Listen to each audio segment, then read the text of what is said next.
sports are great, but without your health, you get nothing. Like, I'm on the verge of dying, so, like, what's more important, really? Sports or being dead?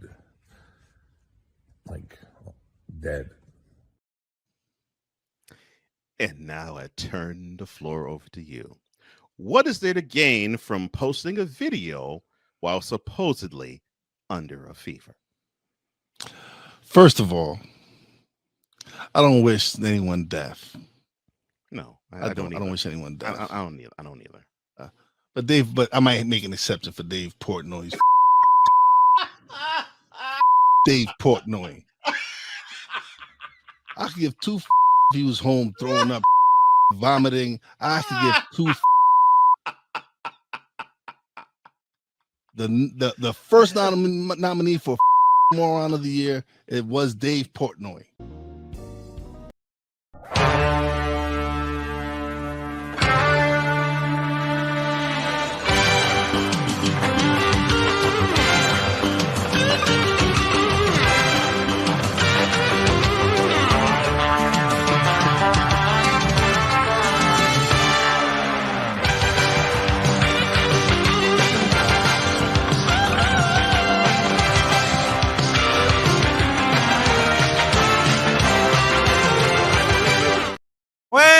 Wait a minute. False start on the Snowman. 5-yard penalty.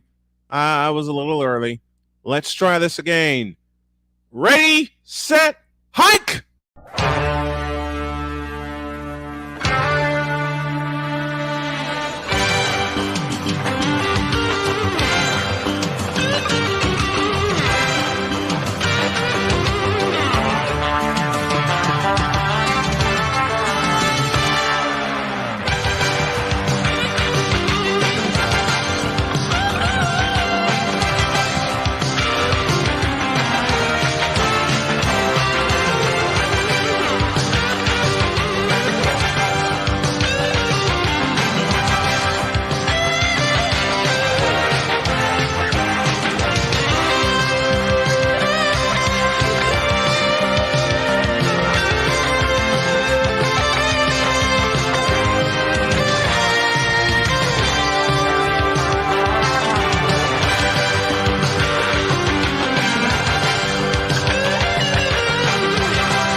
On your mark, get set. Let's go. I can't do it. We'll do it live. Do it live! I'll write it and we'll do it live! Mister, will you please wake up, wake up, wake up, wake up, wake up?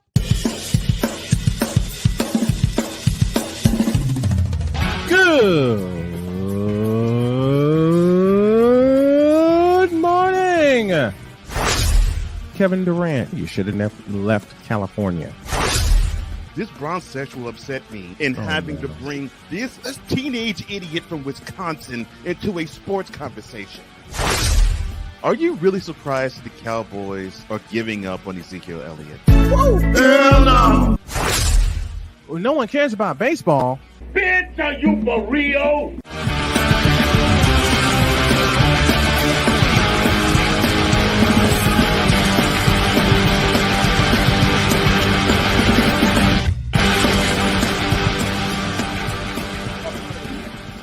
Move it forward. Now it's Bennett back in. Bennett up the near side. Looks across Verhage. High slot shot. He scores! Carter Verhage! The overtime winner here in Game 3. The Panthers take it 3-2 the final. Hanging around. Carter Verhage flops a nut straight. Pay that man his money. Oh, what a game last night in Florida. Good morning. Welcome to the fabulous, fantastic, freaky football Friday edition of Snowman in the Morning. Glad to have y'all with us on this Friday. I switched chairs again in my office. Man, what a game last night in Florida. Carter Verhaeghe, you know what? Let me do it again. Let me do that again because I love hockey. All right? Period. I love hockey. All right, here's the game winner last night, courtesy of Carter Verhaeghe and Steve Goldstein with the radio call for doggone it. I hit the wrong button. And let me find it. There it is. All right, I found it. Here it is again. Steve Goldstein calling last night's game winner by Carter Verhaeghe. Take that away, tried to nudge it out front of the net, but the Golden Knights move it forward. Now it's Bennett back in. Bennett up the near side, looks across Verhaeghe, high slot shot. He scores! Carter Verhaeghe, the overtime winner here in Game 3. The Panthers take it 3-2 the final. Hanging around. Carter Verhaeghe flops a nut straight. Pay that man his money. Steve Goldstein on the call. Carter Verhaeghe with the game winner as the Panthers make it a series in the Stanley Cup Final. They now trail 2-1. And we got a lot of members of the usual crew. Brian McCarthy, and I want to highlight this one. Good morning, Snow crew. Wait, a black man started the show with hockey? You're damn straight I am, because that was a great game last night. And y'all know I enjoy great games. And Steve Goldstein and the crew will help us kick off the whip around presented by Fanatic.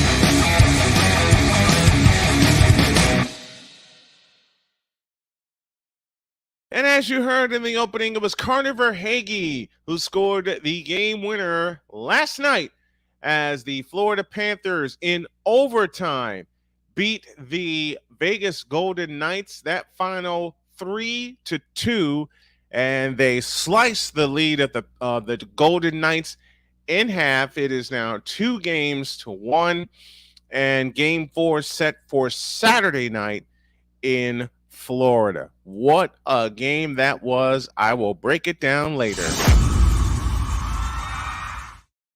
In a move that has absolutely no surprise, Bryce Young, yes, that Bryce Young, has been elevated to be QB1 for the Carolina Panthers. Again, who's surprised? You drafted Bryce Young, number 1 overall. Why wouldn't you make him your number 1 quarterback? Now, I just hope that he doesn't get pounded all year long behind that porous offensive line. Well. Neil Everett is leaving SportsCenter, and another familiar face is leaving ESPN as another wave of cutbacks is happening. He told Front Office Sports it's, quote, last call, unquote, for him, ending a 23-year run since 2009. Neil Everett and Stan Verrett have co-hosted the late edition of SportsCenter from Los Angeles.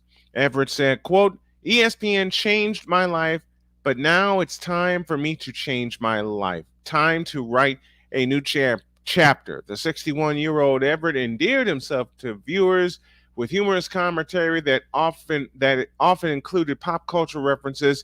His home run call, Bartender Jack, was a favorite. Front Office Sports cited one source saying that Everett had been given a contract with a pay cut similar to the one Kenny Mayne rejected in 2021. Another source told the outlet his contract signed in 2021. His contract signed in 2021. I misread that. I apologize.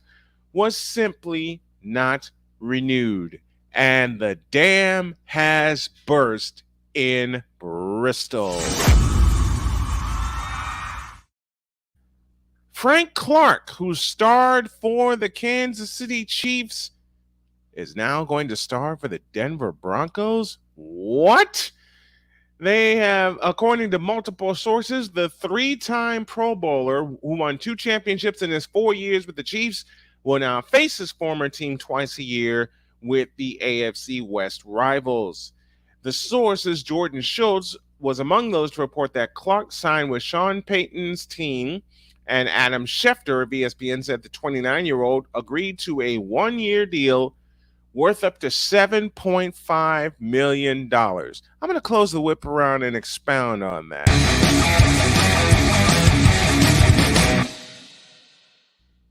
But before I do, there's a very important person that I need to introduce. He is...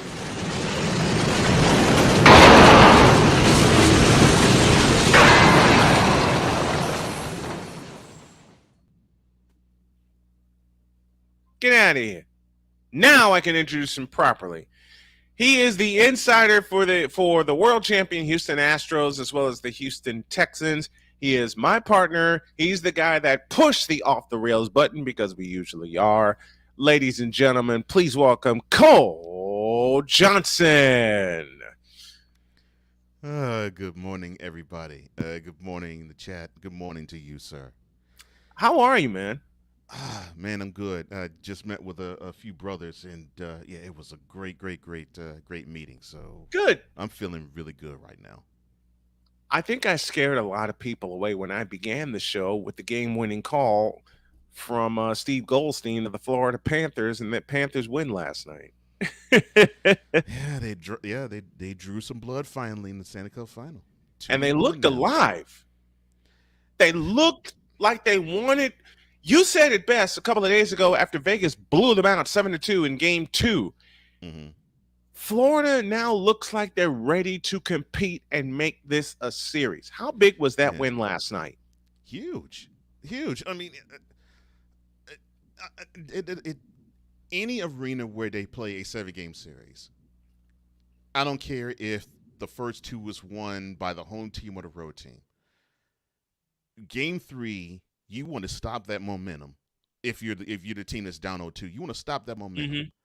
Because the team that's up 2-0, they want to continue that momentum, and they want to break your back. You know, they want to give you no room to breathe. And if they feel as though you get a win, to them that's tantamount to you breathing. So for the Panthers, it is huge. The Golden Knights now realize, okay, so this is not going to be a walk in the park. This isn't going to be easy. We can't just look at them being a low seed and take for granted that we got 2 games at home. If this extends to a 7-game series, we got to put forth our best effort all 3 periods to beat this team. And it was the third period that killed the Knights because they allowed the tying goal after their forechecking up until the final 3 minutes of the third period was unbelievable. But they let Florida get loose. Matthew Tkachuk tied the game, and yes, black men know hockey. Matthew Tkachuk tied the game, and then Carter Verhaeghe won the game.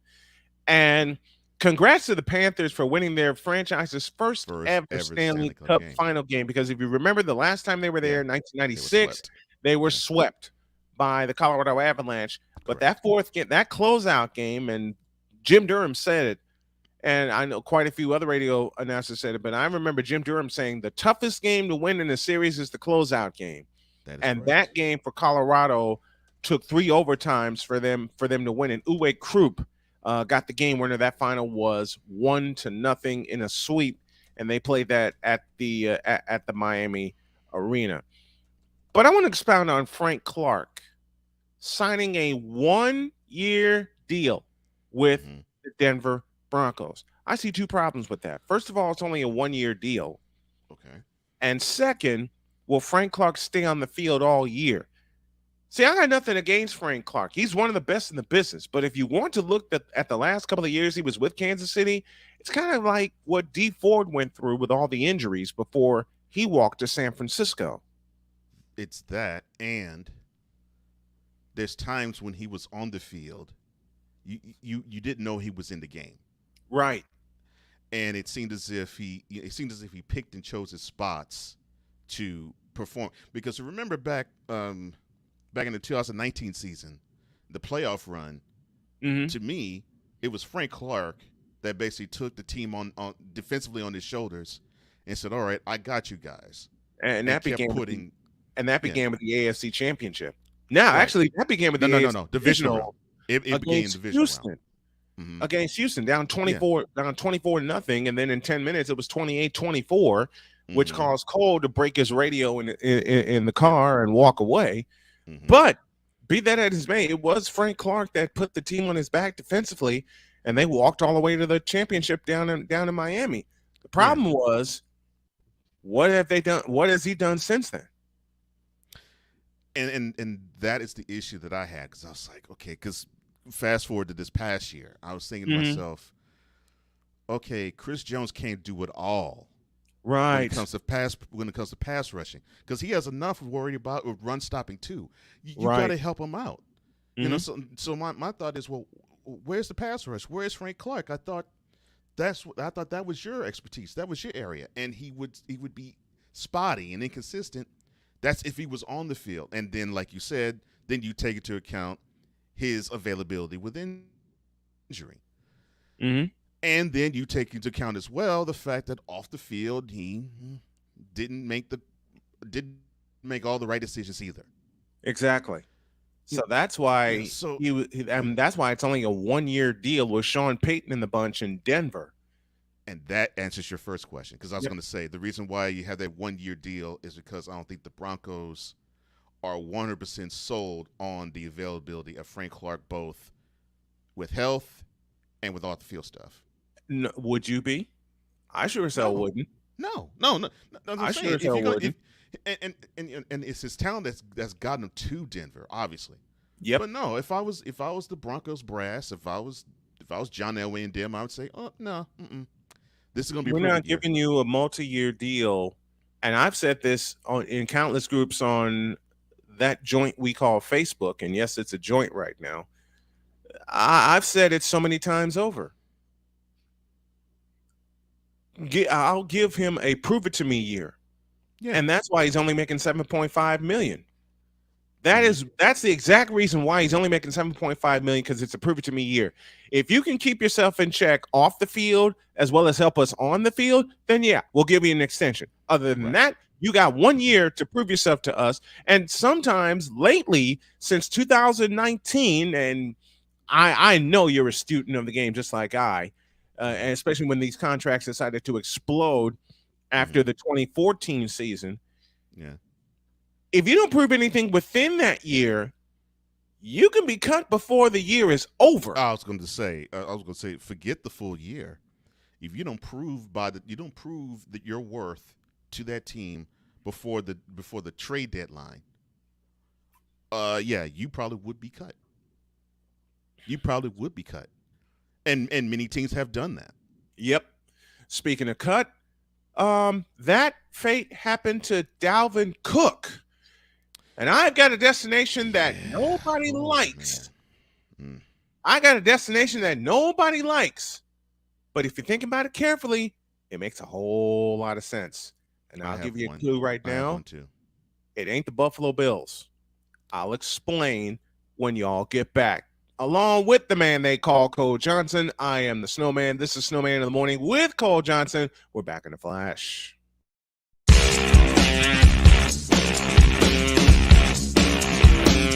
This is Snowman in the Morning.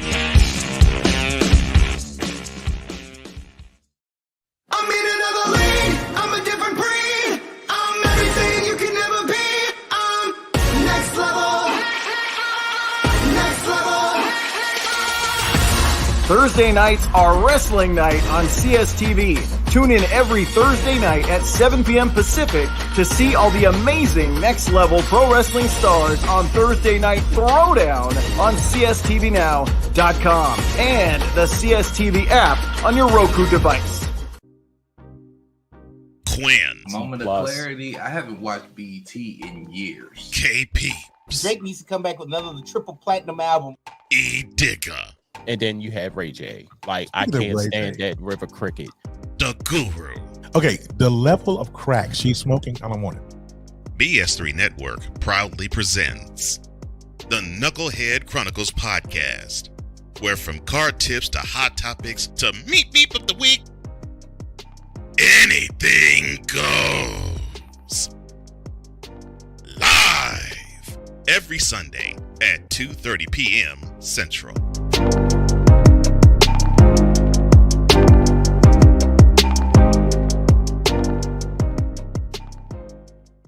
If you're the kind of person that likes to drive a lot and your car is a little bit older and out of the normal warranty, keep listening. What's going on underneath the hood of your car?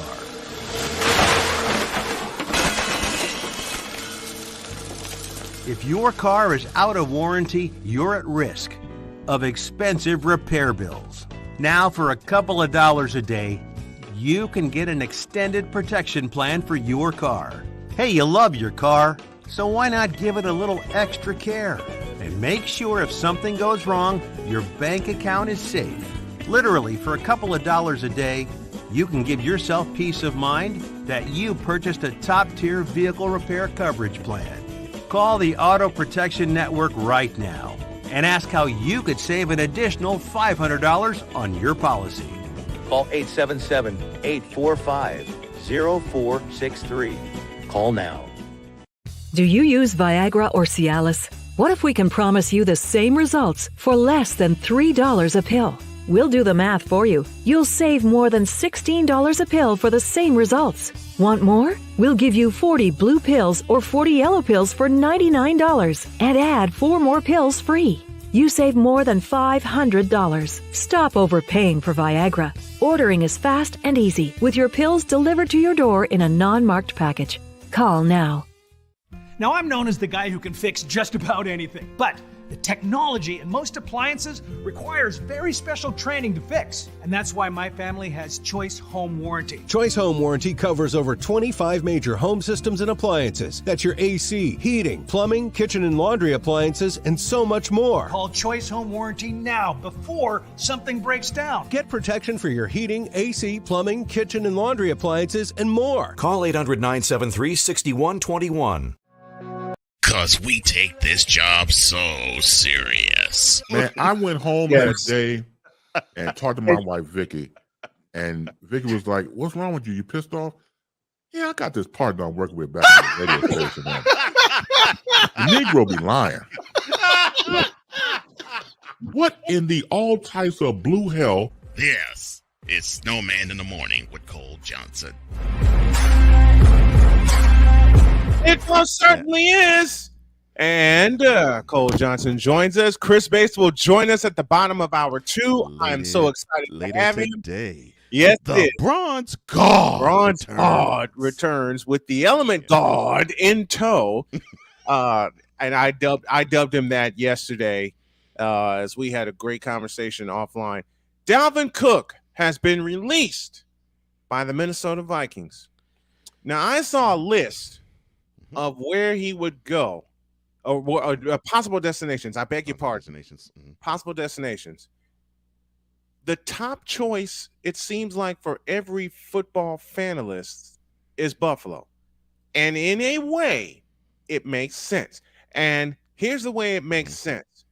He'd be a dreadlock version of Thurman Thomas. And I'm talking about his durability. I'm talking about toting the rock 30 times a game. And I'm talking about, most importantly, and I know you'll love my reason for this, taking the pressure off of Josh Allen. And because that's the why last it is a 2 years, because the last 2 years, who was the leading rusher for the Bills? Number 17. Josh Allen. And that's why it's a no-brainer. That's to me. And I'm not saying that's where he's going. But the team that really needs to pursue him the hardest, where have you heard this before, is the Bills. Let's see, trade deadline last year, which brings me to the other team where he would fit even more perfectly, and that would be San Francisco for the same reasons. But instead of taking the pressure off of Purdy, you take it off of Christian McCaffrey. Here's the problem. That backfield will pretty much be stacked anyway. Major I'm not talking about just with McCaffrey. Elijah Mitchell. Yeah, you got Elijah Mitchell there too. So and then you got Debo, who loves to run the ball now. Yeah, and then Debo, he'll probably give you about 7 to 10 carries a game too. So yeah, big carries too. And you're right, that backfield is stacked. And the biggest advantage for San Francisco, they're young. Even with McCaffrey in the backfield, and I had a great conversation with a friend of mine offline about this. Didn't McCaffrey to you, after he got traded to Frisco, seem fresher and younger? Did he seem that way to you? It seemed like to me he had a new lease on life. I mean, I think it had a lot to do with, I think he felt comfortable being back home because he's from the Bay. For those who don't know, he actually lived in the Bay Area and grew played up at there. Stanford. And he went to Stanford in college, and of course grew up there because Ed McCaffrey was a 49er before he was a Bronco, and they basically set roots in the Bay Area. So, and Ed McCaffrey, his dad, has a ring with the 49ers, 1994. That is correct. Yeah, he had a ring with 49ers before he had his two with the Broncos. Mm-hmm.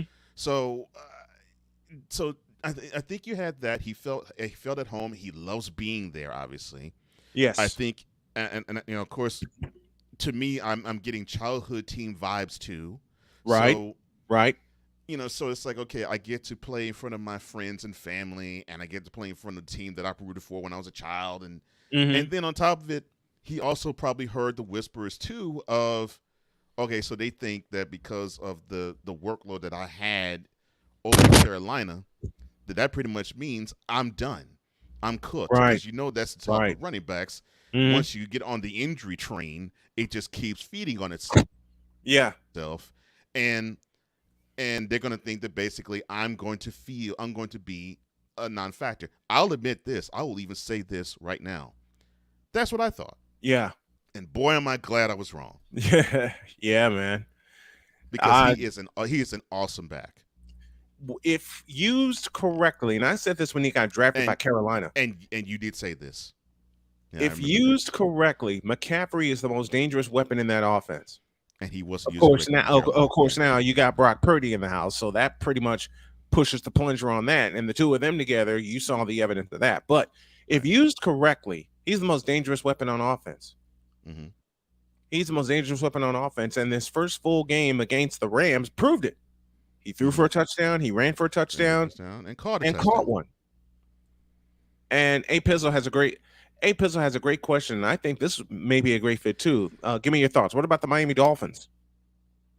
The Dolphins would be a really good fit for Cook, and obviously that's his home state.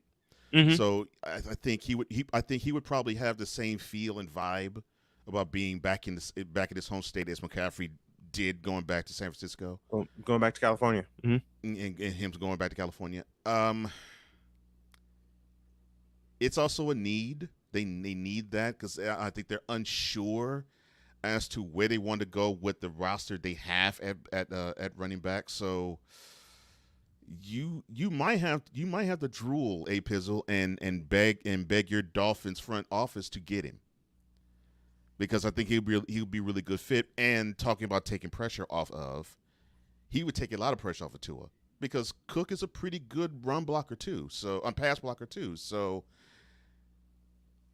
he does a lot of things. And I'm glad you mentioned Thurman Thomas. Mm-hmm. One of the things that Thurman Thomas did so well too was he was the reliable runner out pass catcher out the backfield.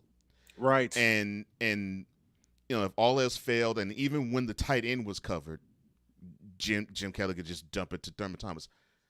Kirk Cousins did that so many times with Dalvin Cook, your head would spin. So that would help Tua out so much. And that disallowed Cousins to rely on his receivers, save Justin Jefferson. And that's why Adam Thielen is gone. Justin Jefferson, who's gonna probably get a big contract because of them cutting Dalvin Cook, he's gonna walk next. And looking at the Minnesota Vikings as we talk football here, looking at the Minnesota Vikings, save Justin Jefferson. Who's Kirk Cousins gonna throw it to? That's it. I mean, you could try Hawkinson, T.J. Hawkinson, who they got in. Okay, but when they got the trade deadline last year, but right, T.J. Hawkins is the tight end. Rely on him. Yeah, right. T.J. Hawkinson, and I got nothing against the tight end position. I played it and I understand it. Okay, but given the state of the NFL now, except for Frisco, Philadelphia, Kansas City, and maybe two other teams, who trusts their tight end? Throw the Ravens in there because Mark Andrews is there. Mark Andrews by default. Yes.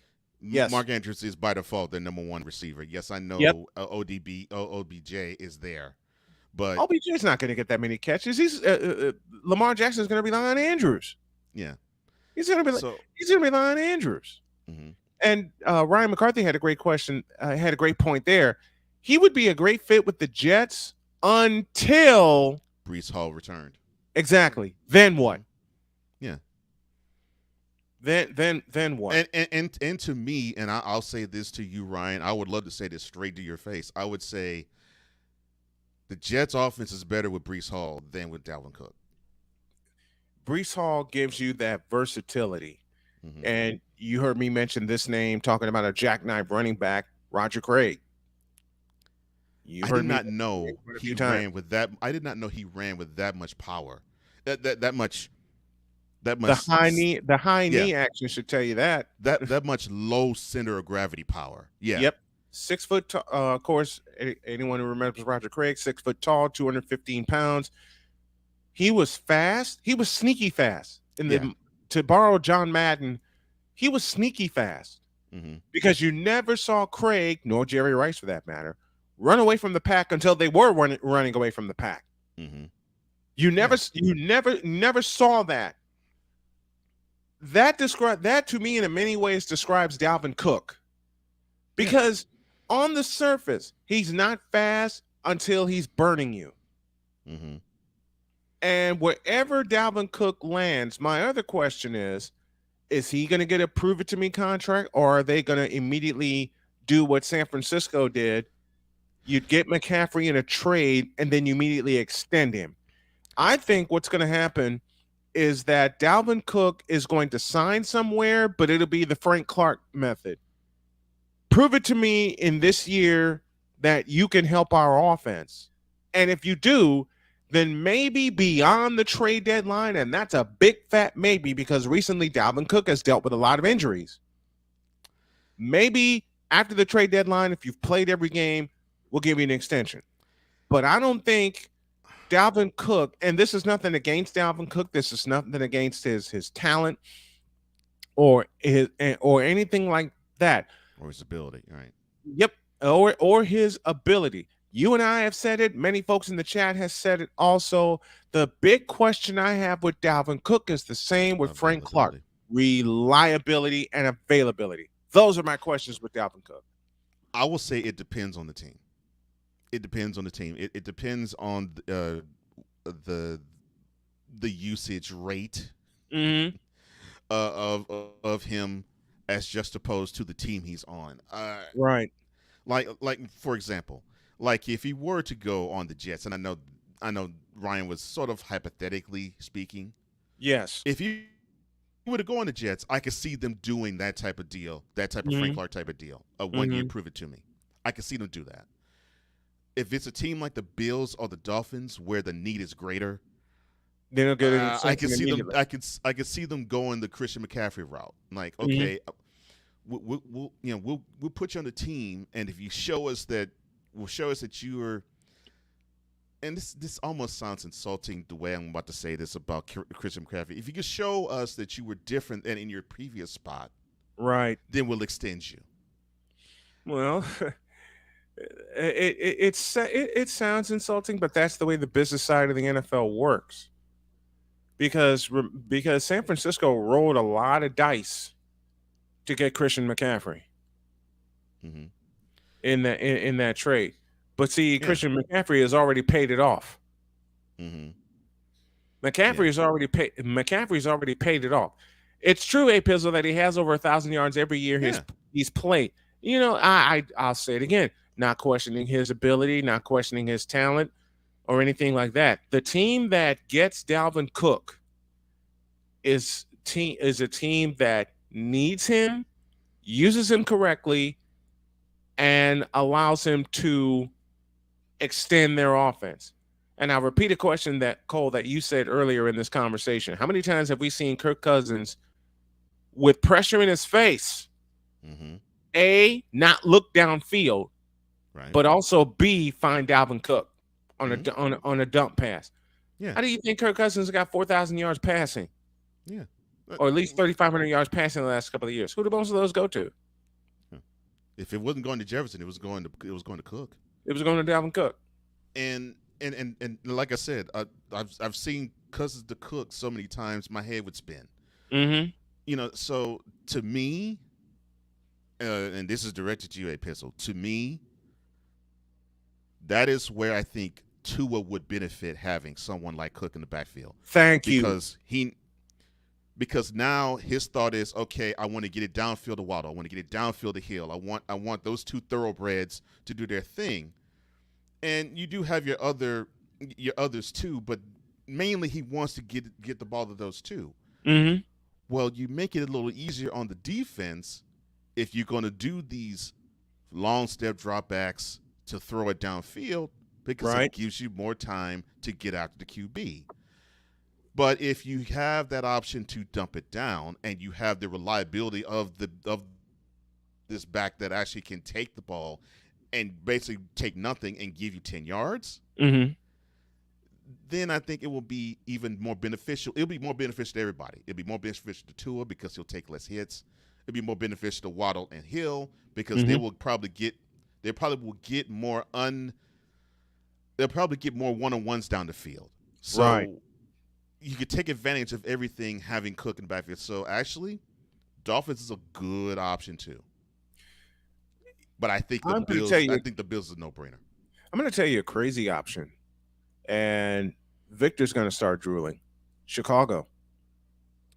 Because David Montgomery is now gone. Back. Yeah, I was about David Montgomery is now gone. Yeah, I was about to say, Montgomery's gone.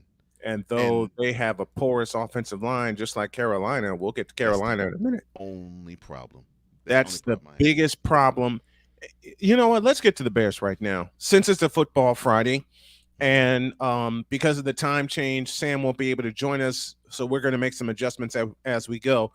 35 after the hour, 36 now after the hour. Thank you for those of you joining us on WLEO as well as WIRUDB in my hometown of Chicago, and everyone in the region, across the nation, and around the world on BS3 TV as well as CSTV. Let's first of all let's get to Carolina, and I mentioned this in the whip around. In a move that surprised absolutely no one, QB1 is Bryce Young. I mean, who the hell is surprised? So, well, if you look at it on Facebook, if you look on Facebook, 3/4 of the people who had that piece of clickbait would be surprised. They were surprised. They were truly surprised. Those of us who knew, A, didn't act surprised, and B, why are we shocked? Yeah, why are we shocked? I mean, he's gotten raves. I mean, and I'm not necessarily talking about from the Carolina camp. Right. He's gotten raves saying people were saying that back when he was in Alabama, they said he knew the playbook better than Bill O'Brien, who was the offensive coordinator of University of Alabama. Oh, let me throw this point up there about Dalvin Cook, and thank you, Tom O'Boyle, for this. By releasing Dalvin Cook, the Vikings freed up $9 million in cap space for this season, and another $12.5 million next year. $21 million in where savings. I think it's going to go eventually, though. You mentioned Justin Jefferson. Yeah, they're working on a big contract extension for Justin Jefferson, well earned and well deserved. Back to Carolina. Who's surprised that Bryce Young is QB1? That's why they drafted him number one overall. Yeah, and I'm sure David Tepper, the owner of the team, I'm sure he said to the coaching staff, "Get this guy ready. I want him to start game 1 of the season. Yeah, I want him to be the guy." So for him to take first team snaps now doesn't shock me at all. And my question remains: who's surprised? Those of us, and I'm including the folks in the chat, those of us who really follow the game and follow the league, who's surprised? And you know who's next? CJ Stroud. There will be an announcement middle of the summer that CJ Stroud's going to be elevated to QB1 if he's not elevated there already. I think he'll get some reps. For some reason, I'm getting the feeling they probably will hold off putting him in the QB1 spot probably till midway through the season. I just get that feeling, Yeah. and it's not because of his ability. It's more along Yeah, the I can lines see of his that. experience. Yeah, I can see that, and you got a good point. Carolina just needs stability at the quarterback position because And the last 4 years they have not had it. And that's why that situation is different. And and who was going to compete with Bryce Young? And that's another reason. Push that button and answer the question, please. Right. That's another reason why it's not a surprise. Who is going to compete with Bryce Young for the starting quarterback position for the Carolina Panthers? There you go. So that doesn't surprise me. And Andy, you expected Andy Dalton to compete? Who actually get ready again? Who actually thought Andy Dalton was going to compete for the QB1 position in Carolina?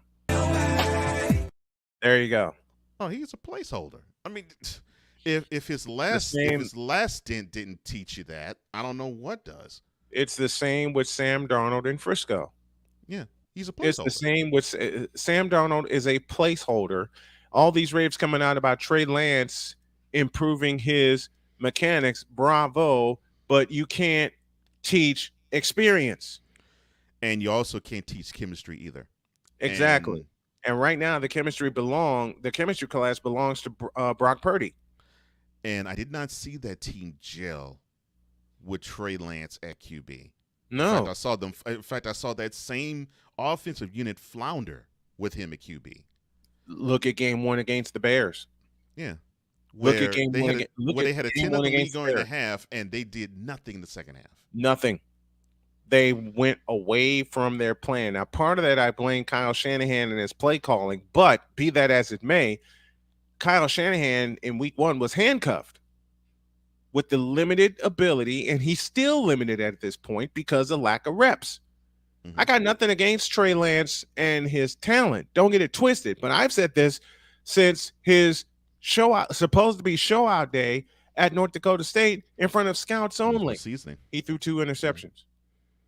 Yeah, he needs more seasoning. He absolutely needs more seasoning, and that's why I think come trade deadline, Trey Lance will be sent packing.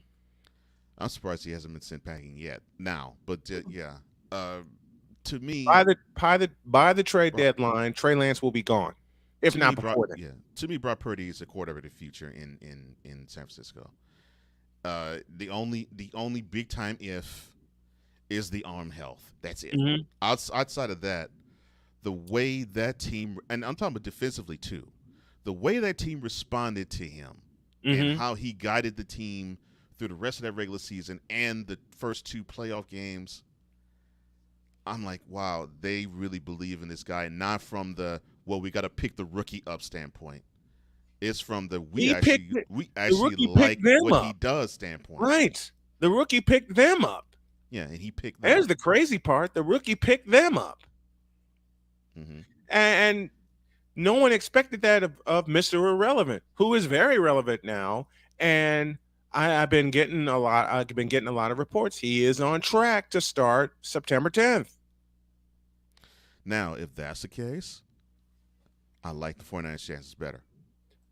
But I want the progression to be slow with Purdy because it's borderline Tommy John surgery. Rather it be slower, yes. Yeah, I'd rather them keep Lance and Darnold can thrive in this 49er offense because, and I said this before, Darnold has something he never had with the Jets and he never had with Carolina. Weapons. Running game. Yeah, well, definitely. Not only that, weapons. Not only a running game, but he's got weapons. He's got Deebo Samuel. He's got George Kittle. He's got Brandon Ayuk. He's got Elijah Mitchell. And the most important thing that he had in Carolina, Christian McCaffrey. Yeah. So, and to me, the Kyle Shanahan offensive system is probably a quarterback's best friend. And I know a lot of people say, well, Brock Purdy was protected by it. To a degree, yes. But you do not win 10 straight. And all 10 of those times and all 10 of those games, he showed that he was being protected by the scheme and the system. 5 of those 10 came with Jimmy Garoppolo. I look at That's what y'all don't get. Garoppolo was having that offense in sync before his injury, and then Brock Purdy just came on and took it to another level. To me, and I've said this to you in private. To me, the wild card game, the middle of the third quarter to the middle of the fourth quarter, that to me was when Brock Purdy established himself as an NFL caliber QB and the QB of the future in Santa Clara.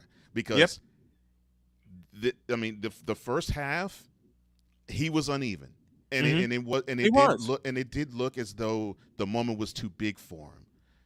But somehow he got settled down, and then you look up and he had a 300-yard game. Mm-hmm. His first 300-yard game with no mistakes. So I'm like, wow, okay. And again, that was his first. That was his first ever 300-yard game was a playoff game. Yeah. So he's comfortable. It showed me, one, he's comfortable with the system. Two, the skill position players love what he does, which that is huge and key. And the biggest key, number 3, that line loves to block for him. Man, that offensive line for San Francisco, especially with the undrafted rookies that they have to give themselves a little depth and to find their starter at right tackle, who I think is going to be Il Manning out of Hawaii. That line was nasty. Yeah. Second half of the year, they flowed, man. They got it together. They got back to their 2019 form. Yep. They wanted to punish you. They wanted to punish people. Like I loved the fact that they got a chance to ride the Trent Williams wave the year before, where and I love big men that can move and want Trent to just Williams simply and Trent Williams was that and simply want to truck you. My favorite play the 49ers run is when they pull him. When they pull him and they do a sweep to the right. That is my favorite play they run. Because I get to see Trent Williams just maul either a defensive end, a linebacker, or defensive back. Trent Williams is entering his 14th season, and you would think it was his rookie year with the way that he's played, the way he has been healthy outside of 2020 for San Francisco. Yeah. My favorite play with Trent Williams came in a playoff game against Green Bay. And I know Green Bay had to be thinking, what the hell are they doing? Trent Williams goes in motion. Like a tight end. Yeah. From left to right. It was a 3rd and 1. That was beautiful. Samuel lined up in the backfield opposite of Elijah Mitchell. It was an offset formation. And the next thing you see is Trent Williams going in motion like a tight end, like you said. You hand it to Mitchell, it's a plus 10 yards because Trent Williams just mauled 2 defenders. Yep. He went in motion. Yeah, mauled 2 defenders, and the ball carrier wasn't touched until he got tackled. So when you have that type of nastiness on the line, oh man, that gives a quarterback hope, and that gives quarterback confidence. And then when the quarterback executes and he gives you no mistakes, that gives the line confidence, because then they fire off on those blocks, whether it's run or pass. Because I'll tell you this, offensive lines, and I'm saying this from experience, offensive lines do not love to pass block. No, they want to hit you. They want to run block. Yes, they want to run block because they're more aggressive. They get a chance to dictate pace. They get a chance to actually show that they have the strength to say, look, I'm more man than you, and we're going to prove it. But Trent Williams in motion. Okay, how do you? That was beautiful. How do you prepare for that? And remember, Frisco had not run that play all year. That was the first time they ran it. Yep. That was the 2021 season I'm referring to. They had not run that play all year. They had not run that play all year. And then all of a sudden, in the third quarter on a 3rd and 1, you see Trent Williams go in motion, and I know Green Bay and company had to be thinking, what the hell are they doing? And then Elijah Mitchell gets plus 13 on what turned out to be a regular running play. Yeah.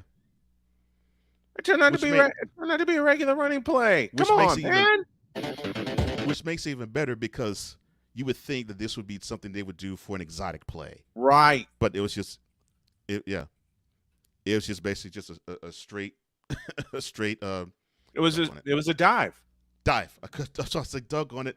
I It was know a- the run. it was I a know dive. It was a dive I to the know the right. run play. I can't think of the play. And that actually Dive. came in the Thank second. you. That actually came in the second quarter. I beg your pardon. Yeah. The first time they ran it, it came in the second quarter, and the first time they ran it, let's throw Trent Williams some praise and some flowers. The first time they ran that play, because they ran it twice in that game. They did. Why is Trent Williams in the backfield? Shouldn't that give you pause right there? If you see big number 71, 6'8", 345 pounds, and he has in the backfield, and he has yards of momentum. Oh Yep. gosh, he's tough and he's tough enough straight off the snap. Okay, so Trent Williams lined up. Trent Williams, I mean, he's a badass man just off the snap of the ball, playing left tackle or other spots on the line, which we've seen him do. Thank you, Jesse Sapolu. But to see him line up in fullback formation in front of Mitchell, he comes up to the line, sets, and then 2 seconds later, you see him going in motion from right to left, and you're sitting there going, "What is he doing?" Mm-hmm. Shouldn't that given Matt LaFleur a little bit of a fright?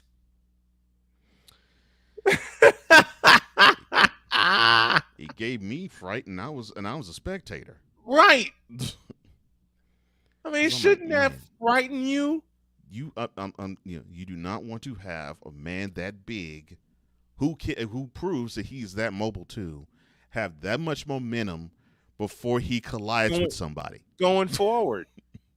Like you said, going forward. Tom, have a great weekend, my man. We'll see you on Monday. See you, man. But going forward, the toughest. I'll give you another example. The playoff game against Dallas, the one in Santa Clara, divisional matchup. Yeah. Didn't look like in the second half that San Francisco just snatched the soul out of Dallas? And they did that by running. They did that by correcting the mistakes they made in the first half and running the damn ball. It was a tale of two halves. You got to be fully understanding about football to understand how much it was a tale of two halves. Right. Because you look at the final score of 19-12, you would think, okay, well, it was a good contest. It was a good great contest, game, but it was close. All right, it was a great game. Yeah, it was a great game, but you would think, okay, it was close, it was evenly matched, and the 49ers got one more play than the Cowboys did. No. The first half, to me, it was even, almost to the point where I would even say the Cowboys actually, to me, played better than the 49ers the first half. They did. They absolutely did. And then the adjustment in the second half, the 49ers dominated both lines of scrimmage. And I love the fact that they decided to be patient on offense, because I think that helped out the defense too. They were patient on offense. They did not go for the big home run. Right. They wanted to, in chunks, get the momentum. And then they had that long drive that sustained where the first play of the fourth quarter, they scored a touchdown, and that ended up being the difference maker. And they bridged that drive between the third and the fourth quarter. And the key to that play, thank you, Trent Williams, again. The key to that play was that 33-yard completion to George Kittle. Yeah. And Kittle had no business making that catch. He had no business catching that. He should have been lit up. He should have been smacked. And that should have been a second down play back at the 18-yard line. But give the Niners offensive line a little bit of praise here for blocking for Purdy on that beautiful bootleg. Yep. And Purdy had a full 5 seconds to make that throw. And that's why I say that line loves to block for him. If you can get to a point where you can contribute as a QB, yeah, they don't mind pass blocking. They'll pass no, protect. They don't. They'll pass protect if you as a quarterback take care of your business and go to the right guy. And not put them in positions where they make mistakes. Because if you do, The sacks that you see, many of them that you do witness, it is because offensive linemen are like, okay, I'm not going to give as much effort in protecting the QB behind me because he's going to screw the game up. In other words, fear. Yeah. Fear. They fear. fear the QB's going to make a mistake. So they're not going to go full out and protect him. But then you get to Frisco's offensive line, and believe me, they started real slow the last 2 years. They get it together. They got it. They save the NFC Championship where the Eagles defense just mauled us. All right, the Eagles defense was just on that game. That was right, and that was a masterclass in how defense. That's my other adopted team. That's my other adopted team, Philadelphia. Yeah, Philadelphia just mauled us. Yeah, that was a masterclass of how a whole defense could just simply destroy an offense. And that masterclass belonged started by one person, Hassan Reddick. Mm-hmm. With that, one of the best pass rushes last year. Yeah, one of the best pass rushes last year, and and he perfect form, and that was just like pass totally. And I've had so many 49er fans come to me, and they say, you know what, that play by Reddick, A, was terrific, and B, it was a totally legal play. His intent was to sack. His intent was to sack the quarterback. He just got a bonus and chopped the ball away from Purdy. Yeah, because he just got a bonus and chopped the ball away. Yeah, because what he wanted to do was force a turnover. That's really what he wanted to do, and he did his job. He just unfortunately so happened that he accidentally injured the QB in the process because that wasn't on purpose. That was not his intent. And for those of you who thought it was his intent, shut up. Just shut up. No, it was not his intent at all. It's unfortunate that's just football. You're gonna have an injury like that.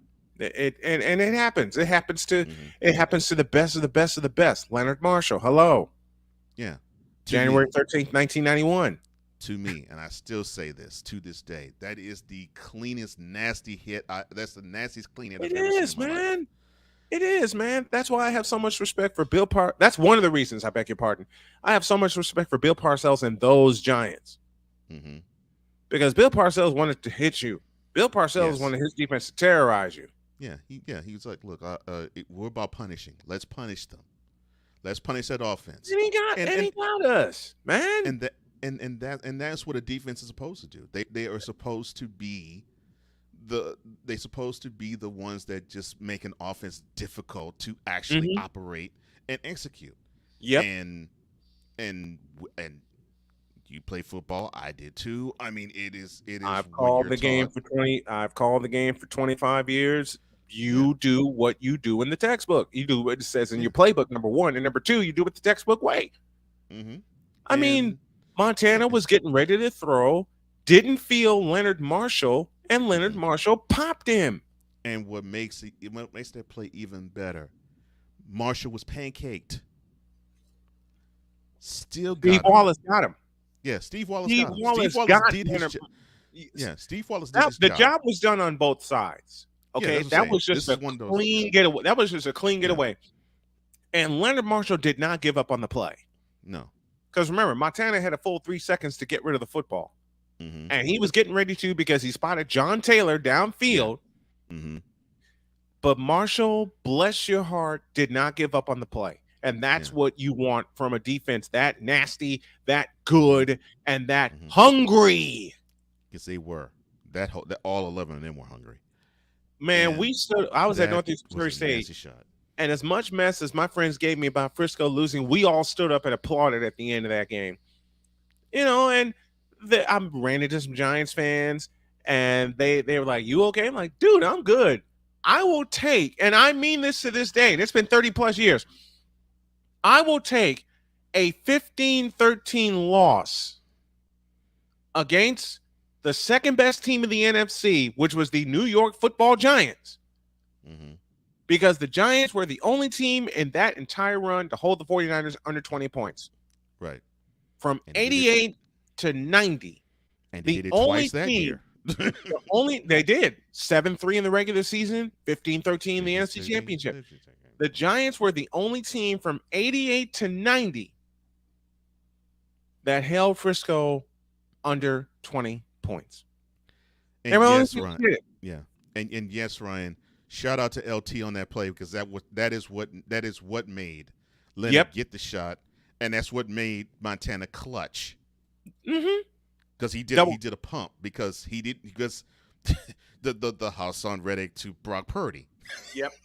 Montana didn't want that to happen, so he did a pump so he would avoid Taylor doing that to him. Mm-hmm.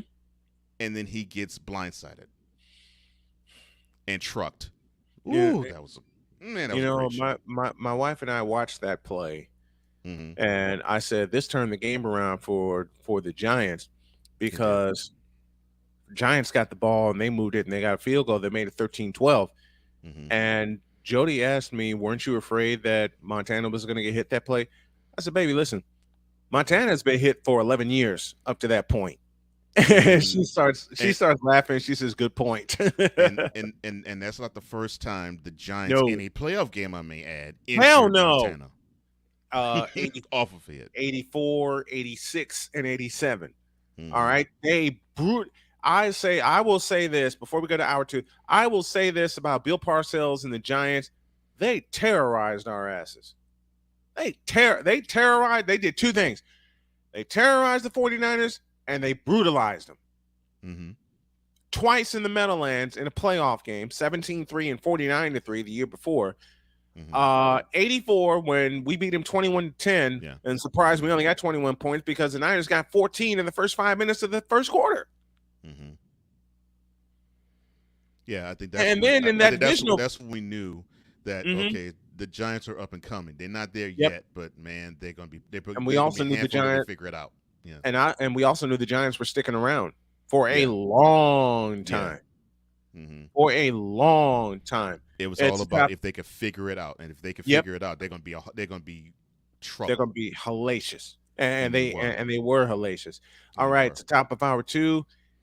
And we're going to talk some more. We want to talk some more football, and we love talking football with the fans because hour 2 starts right about now. Time for hour 2 of this spectacular. Ryan McCoffey now joins us this morning. That's what you need to do to beat Josh Allen. You need to make him uncomfortable. Hour 2, time for some Spivey notes. And here's Jay. Well, I know he's only in his 3rd year, but they're just wasting Justin Herbert. Hour 2, the hardest working content creator I know, the playmaker. Hey, LeBron James, the greatest scorer of all time. Hey. Hour 2, the one, the only Christopher Dietz. They rewarded Ohio State for not playing, and they punished USC for playing. Hour 2, Sam Shady. Oh, man.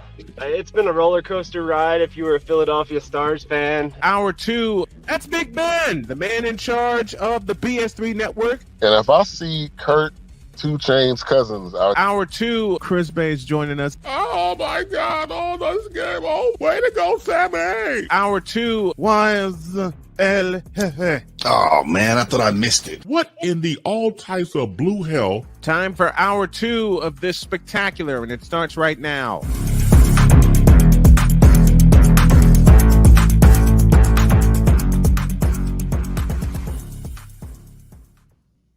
You and that damn picture of the fan falling into the basket at Wrigley Field and Chris Base's voice behind it. Welcome back. This is hour 2.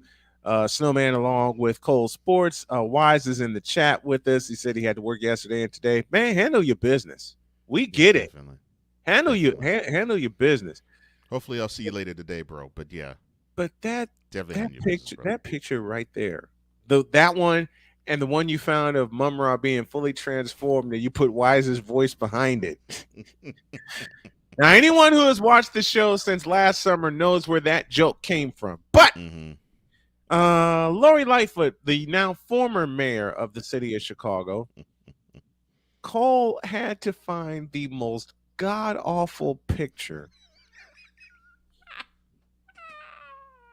And then the term came out of 2 terms, Uncle Lori and Uncle Foot. Cool, brother. Oh, my gosh. Uncle Lori and Uncle Foot. And Wise, thank you for Wednesdays with Wise on the Brian Snow Show. Oh, yes. Treasure. Bravo to you two. That was great. Then that's great. And thank you, brother, for your kind words, man. And then you found that picture of her eyes bugged out and her mouth partially open. Ryan was in North Carolina, and Ryan and I talked about this Monday night. Ryan was in North Carolina, and oh gosh, someone like put the thought of Victor, damn you, put the thought in my head, and I said, all right, let me do this. I did the chant. For those of you who watch Thundercats, you know what the chant is. I did the chant. Cole did the thunder sounds, and then that picture came up. I cussed. No one caught it, thank God. But all you hear Ryan, bless your heart, Dad. All you hear Ryan go is, Dad. And we come back and we see Ryan just laid out like this.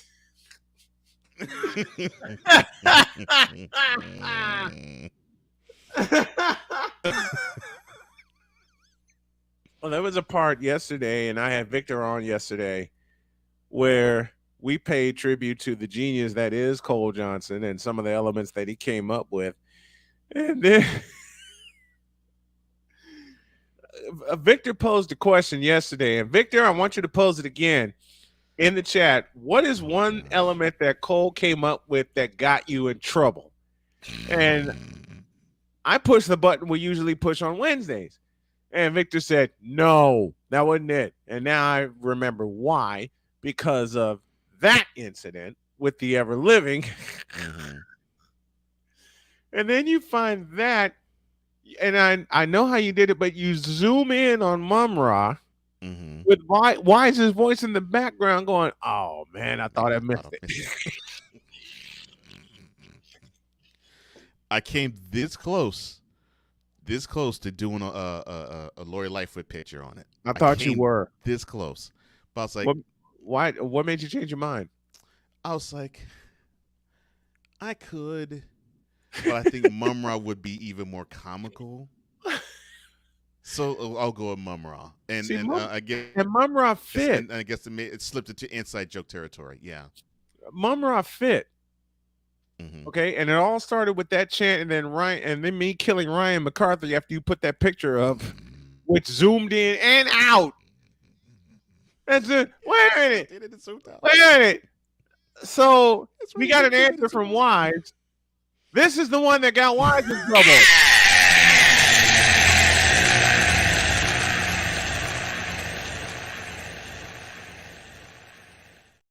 And then this happened. Because we take this job so serious. The f is that? Sorry, pardon me. My apologies. What? Whole studio dying. Okay? Whole studio is a mess. If ever I did not do the ever again, that response was well worth it. The look on Wise's face when he said it. Okay, and then he apologized. Bless your heart, Wise. I love you, brother. Then he apologized with a straight face. He go, and Cole and I are like dying at this point. All right? Here it is again. Because we take this job so serious. The f is that? Sorry, pardon me. My apologies. What? He's looking like he scolded like he scolded a child for making an honest mistake, and then he apologized. Oh gosh, that was speaking to fatherhood and grandfatherhood, as I am a proud grandpapa, just like Wise. It's like you scolded one of your grandchildren, and then you realize what you did. Mm-hmm. But his look never changed. No. His look never. That's the crazy part. His look never changed. I mean, he said it, and then he had that same. It's like the latest episode of Mentality when he was going in on Dave Portnoy when he said. Will you play that, please? I began the show with it, but will you play that, please? I'll play the beginning of this rant. Yes.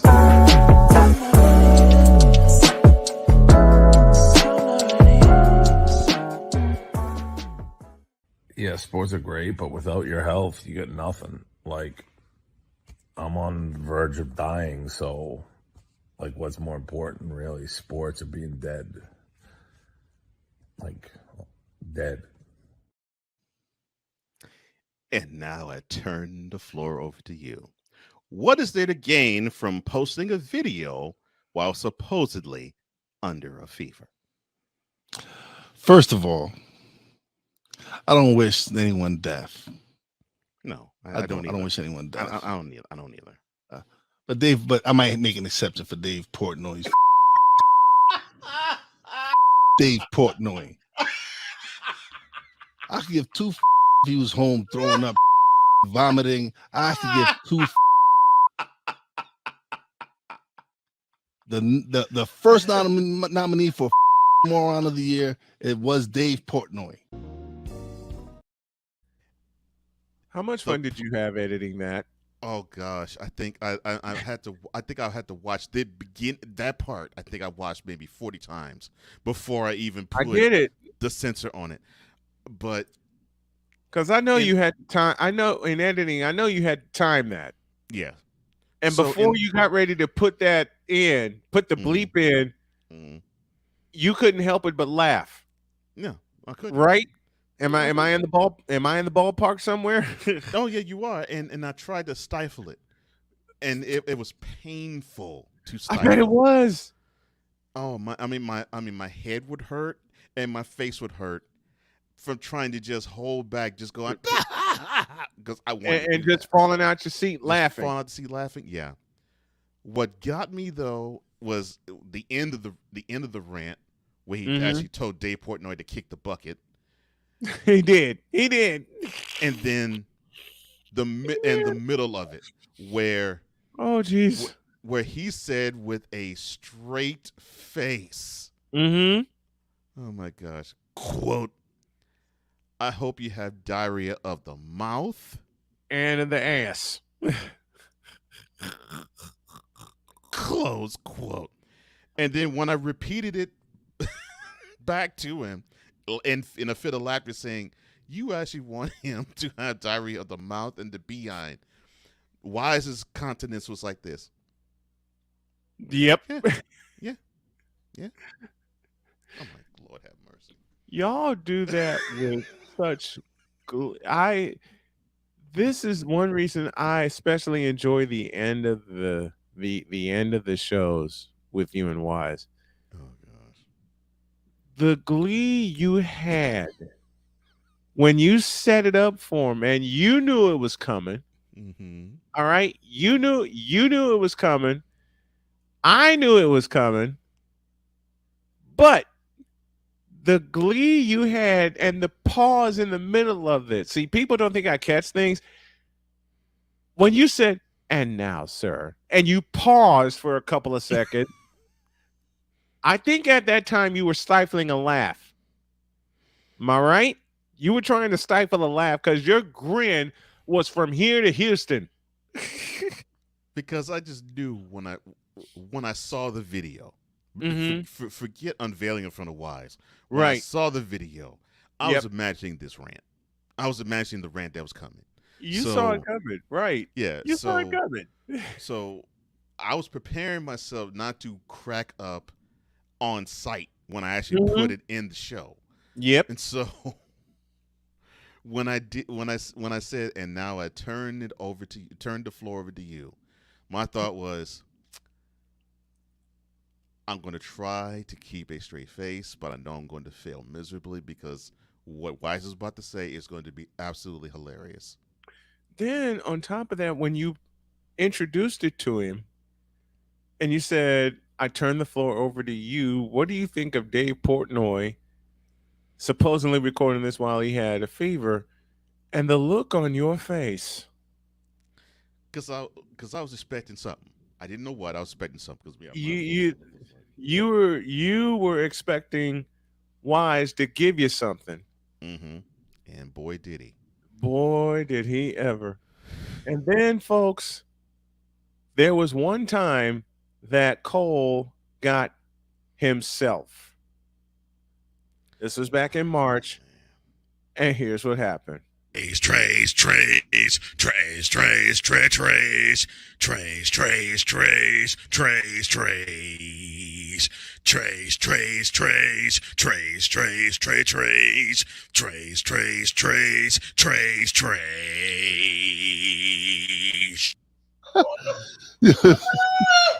Yo, Victor, you let him get away with that, Victor? Oh man, Victor. Oh, my God.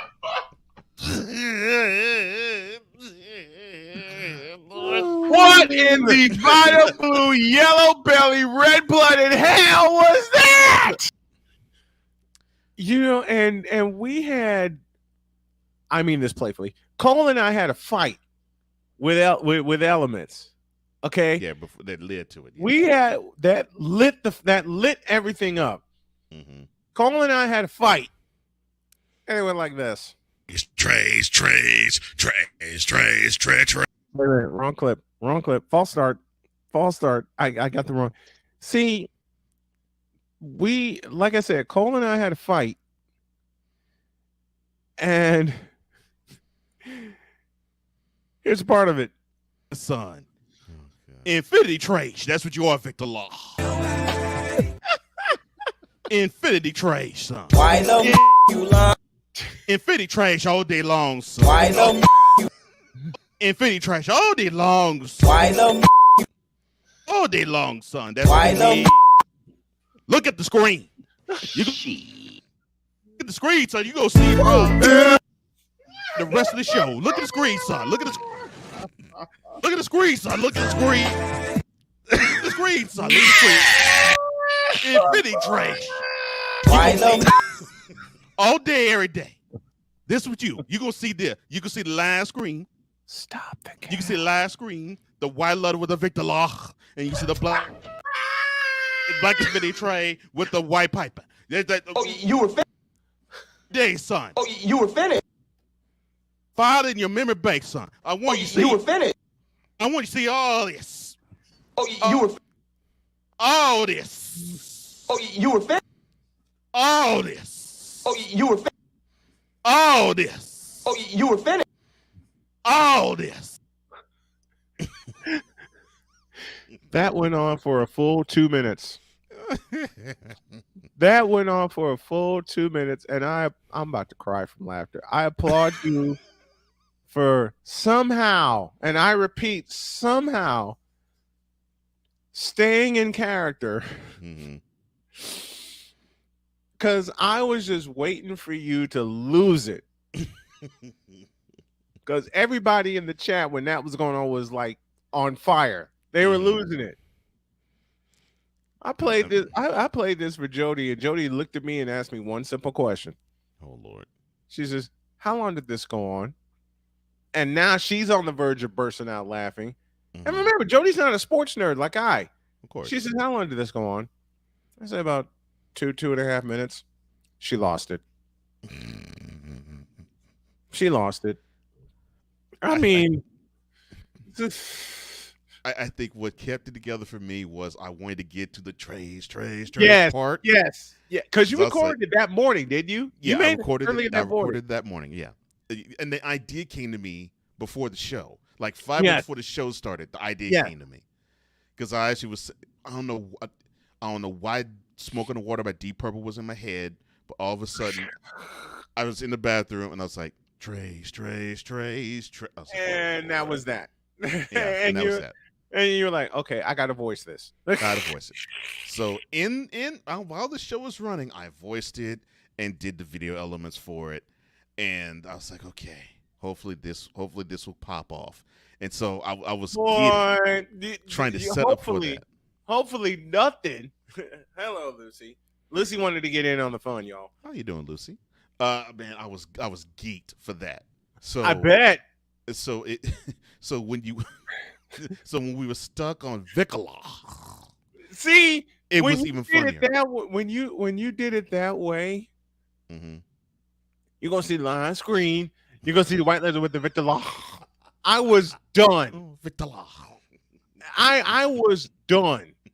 Okay, because when you live where Cole and I have lived, there's a store in that neighborhood where every name is mispronounced, and Cole enacted it perfectly. I mean, you're gonna see the line screen, you're gonna see a letter with the Victor Law, and that did it for me. I walked out.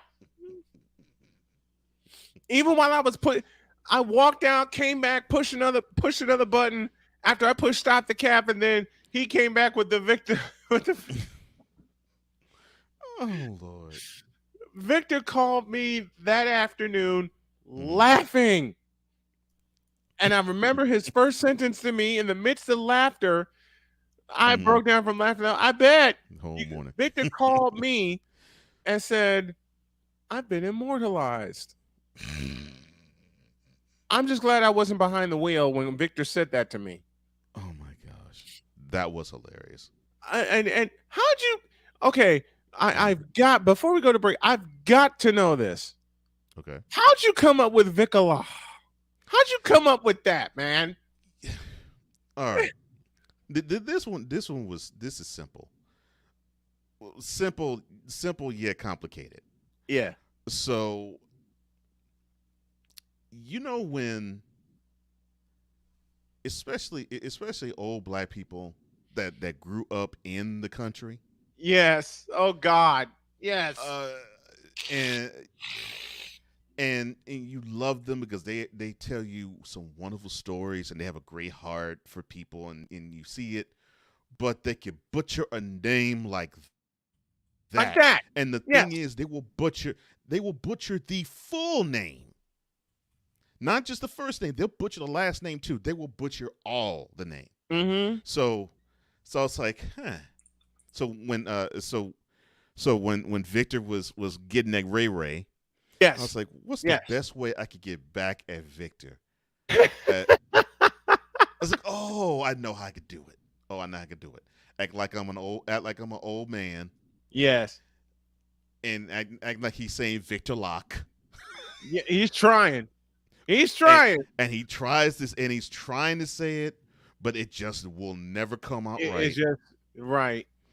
And so Vicola was how I did it at first, but I was like, no, that's too strong.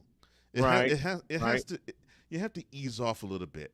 So I was like, oh, okay, I know, yeah, just straight up like right. And so that's when Vicola was born. Came to life. It came to life. That's when it came to life. You're gonna see the line screen. You're gonna see the white letter with the Victor Law. I was done. Even though I was pushing buttons, I was done. That description right there. Okay. So if y'all have a favorite element, put it in the chat. All right. And like I said, the element God is here with me.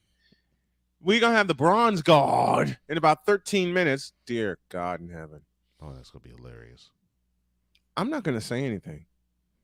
I love Chris Bass to death. I doubt we. But I know when he gets here at the bottom of the hour, I'm just going to. I'm not going to hold it together. I'm warning y'all right now. I'm not going to hold it together. No, I'm not. Ain't no way. Oh, I already know. Ain't no way in hell I'm going to hold it together. Not a chance. I'm going to try, but not a chance. I mean, does this tell you anything? Because we take this job so serious. Man, I went home that day and talked to my wife, Vicky. And Vicky was like, what's wrong with you? You pissed off? Yeah, I got this partner I'm working with back in the radio station. The Negro be lying. What in the all types of blue hell? Yes, it's Snowman in the morning with Cole. Does that tell you anything?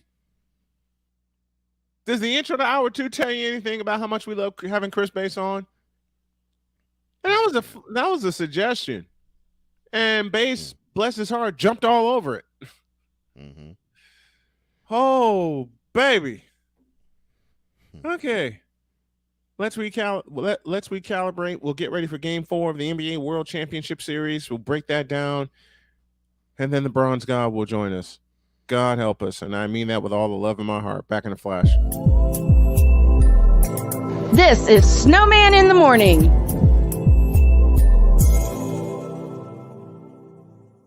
Here's an important message from the Diabetes Solution Center. Do you like pricking your fingers to test your blood sugar levels? No one does, but it's important to maintain your health. And now, by wearing a small remote device called a continuous glucose monitor, or CGM, you don't need to prick your fingers anymore. It's easy to use and helps you make more accurate diabetes treatment decisions. If you are testing your blood sugar 3 or more times daily, injecting insulin, or using an insulin pump, call the Diabetes Solution Center right now. And if you have Medicare or most major insurance coverage, you may be able to get a new CGM at little to no out-of-pocket cost. Shipping is free, and we'll even bill your insurance company for you. If you are testing your blood sugar 3 or more times daily, injecting insulin, or using an insulin pump, call the Diabetes Solution Center right now to learn how to end the painful finger sticks and get your own continuous glucose monitor, or CGM, at little to no out-of-pocket cost. That's why we here on this platform. Marriage, a loving splendor, a daily grind. Such is the case when Damien and Jamie get together and chop it up, for marriage is real. Let's just lay it all out here. Let's just be real with it. Join this wonderful couple who keeps it real and always in love. BS3 Network proudly presents Marriage is Real, where love is the only thing that matters. Live every Tuesday at 8:30 Central.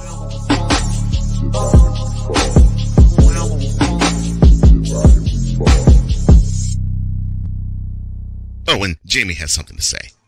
Deuces and trays. SeatGeek is the ticketing app for fans like the High Five Strangers guy. Game-winning interception. First down. Just a nice, solid tackle. If you're in arm's length, you will be swapping skin with this extrovert. You see, he knows SeatGeek got him a great deal on tickets, so he can focus on what he does best, smacking palms. SeatGeek handles the tickets to sports, concerts, and more, so fans can fan. The original Think Drink is back. Level up with proven ingredients formulated to crush your competition. No gimmicks, no jitters, no messing around. Just high-potency results that keep you moving day or night. There's a new nerd in town, and we came to play. Nerd Focus, smarter than energy. The following is a public service announcement from Wise El Jefe. Boston. This has been a public service announcement from Wise El Jefe. And that was taken right from Mentality, folks. I was taken right from the show. Colin Ryan back here with you, 27 after the hour. You know who's coming in a few minutes. But let's get this one in. Game 4 tonight of the NBA World Championship Series, and yes, I still call it that. If the Heat don't stop Nikola Jokic, the series is over this weekend. Well, if that's the case, the series is over now. They're not going to stop them.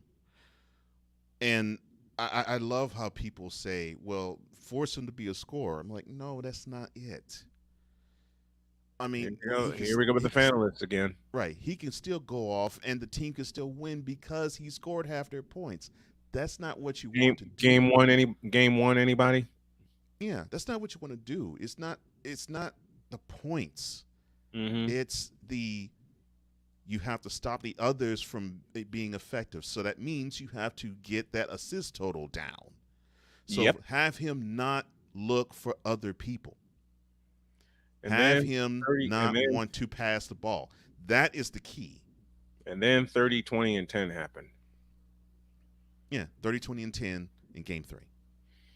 No, we got to stop Jokic. And he made it look like it was easy. And the same with Jamal Murray, who also got a 30-point triple-double too.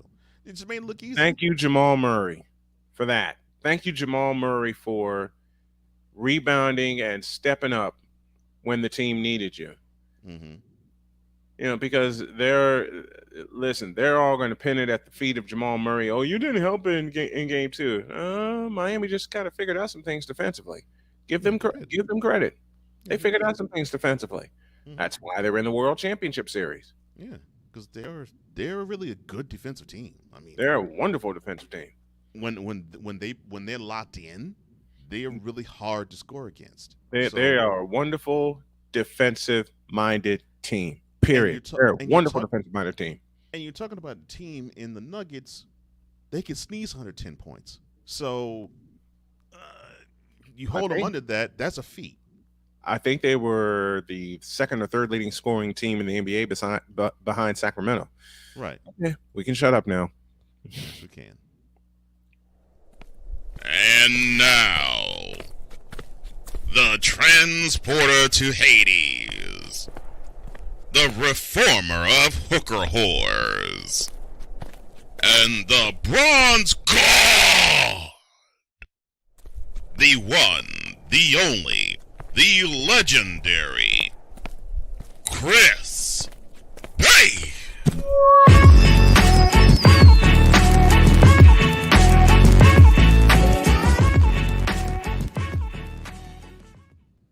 Showtime in the garden, kids. Chris Bass is here. Good morning, my friend. Great to have you as always. Good morning. You have to stop shutting up on my account. You have to stop doing that. He could have waited a few minutes and continued on, and then brought me. It's time to shut up. Shut up now. Don't shutty. Don't shutty. Finish your point. And then bring me on. I'm cool in the game with that. He said, "Don't shutty." I love it. Yeah, don't shutty. Away we go. And away we go. Already. And away we go. Well, first of all, hello, gentlemen. Of course, to Snowman, to the mad scientist, everybody there in the comment section. I missed you all. And so let me address, obviously, what had happened to me. So not to get into too much detail, but health issues are very important. So for me, you try to be proactive. And if something's not right, and you're not feeling well, and you need to get yourself checked out. So I talked to my general practitioner. We were back and forth on the phone and decided to have a plan of action. So I had to come in and do some blood work, I get an echocardiogram, and things of that nature. So I'm on the mend, but like anything else, my PSA, public service announcement to everybody out there, if your body, you're not feeling right, and it continues on, do not ignore it, because it can really be anything. And I'm not saying this because it happened to me, but from the standpoint of I wasn't always the best patient. But it gets to a point where you have to do a 180 and realize that if you don't do this, who will? If you don't do it, then who's going to tell you to do it? And sometimes you get hard-headed and don't want to hear it, but it has to happen. So it's been really, for me, a forced sabbatical. But I'm glad to be back, and it's nice to be doing this, what I love. And it does give you different perspective when you're away from something that you love very much. But I must say that, like anything else, as the old adage said from the old movie, The Wizard of Oz, there's no place like home. Well, we are glad that you are, what we consider home for you. Glad you're back, man. And yeah, I agree. Health is extremely important. And so I'm glad that you are on the mend. All right. So besides that, what is on your mind? Well, first, before I do anything else, shout out to my grandson, Emery. Today is his birthday. He's 2 years old. And talk about how time flies, man. 2 years old, man. So grandson, the gifts on the way. It should arrive to your home by tomorrow. Thank you, Amazon. And that I just wish I was there to celebrate it with them. But happy birthday to my grandson Emery. They live in Phoenix, Arizona. Oh, the desert. Okay. Happy birthday, Emery. Yeah, good stuff. And good to see you back, my friend. The last couple of weeks we've missed you, and health issues can strike anybody. Yeah. And speaking of which, I'm gonna read this on the air because I recently had an MRI in Indianapolis, and the results have come back, and y'all are seeing this and hearing this live while I do this, and I'm so happy to say that everything came back clean. All the tests that like I said, just read it live. All the results came back clean, and there's no detection of anything because they scanned the abdomen where the cancer was. The biggest thing I had feared, and Jody also, was my liver, because about a year and a half ago, as I revealed here on the program, they cited some spots on the liver. They are now gone. Yes. That's all right there. Congratulations. Thank you. Won't he do it? Congratulations. They are now gone. And like I said, I just read the results just now. So, and everyone was asking how it went. There's your answer. Now we know. There's my answer. It is nice. It's nice. It It's beautiful. That's wonderful news, I'm telling you. And thank you for sharing that. Because again, like anything else, and I'll say it's not, and I get to other stuff in my cranium, which is very scary. But I think that again, just as a word to the wise, if you're not feeling well and you've known your body all your life, just take time out to just get a checkup, just in case. You just never know. Yes. And it was that just in case 2 years ago, this month actually, where I had my fall with bilateral blood clots in both my lungs. If it wasn't for my daughter and my wife riding to the rescue and getting me in an ambulance and get me to the hospital, they would have never discovered that mass on my left abdomen. And this is after treatment for the blood clots. They would have never discovered that. So, man, you're right, Base. That checkup and the ones that followed, including the surgery at IU Med Center, have been huge to me. That's all right there. Stuff. You gotta take care of yourself. Absolutely. That's great stuff. I'm loving it. So let's see. So and thank you again for sharing. That's more than awesome. Thank you. So while I was away,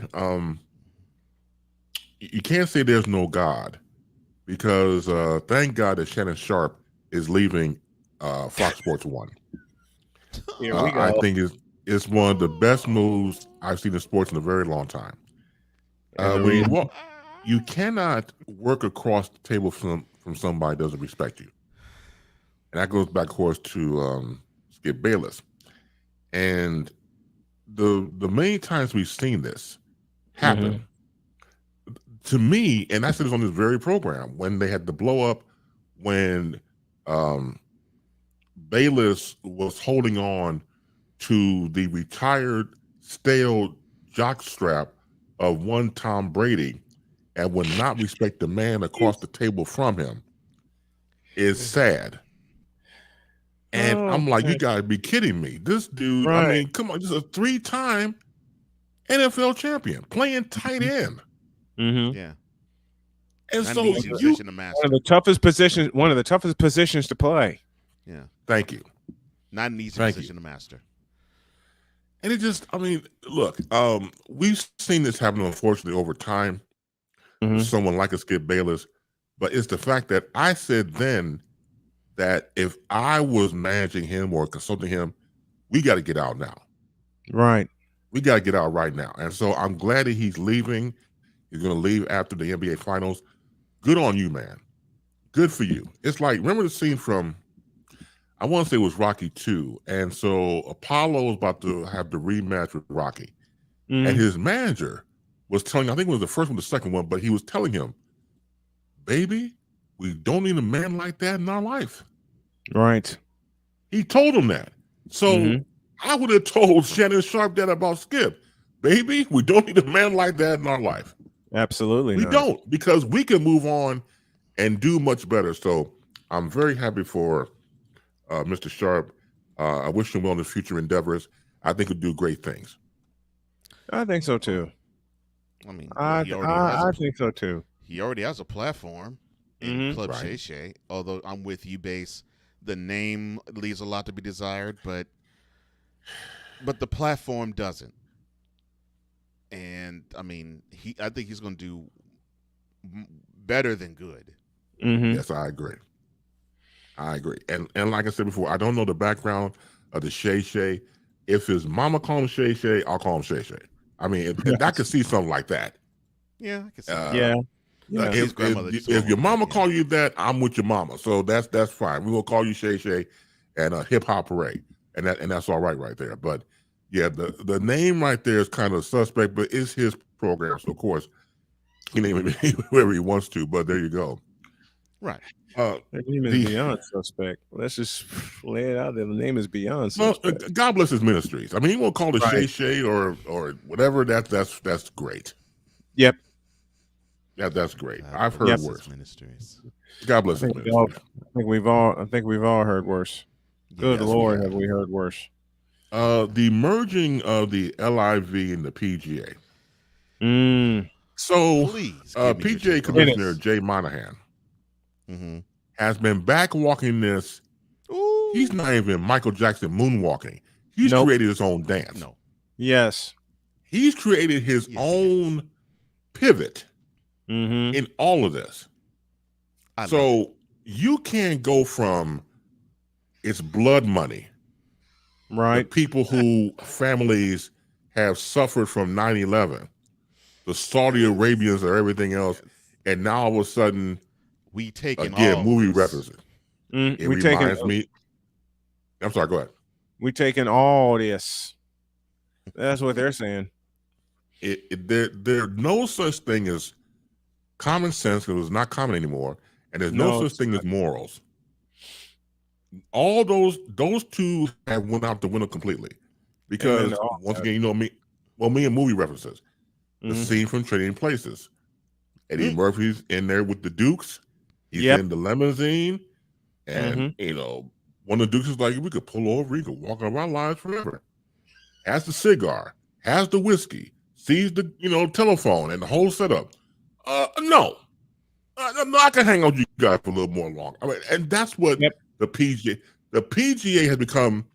Eddie Murphy from Trading Places. I love it. I absolutely love it.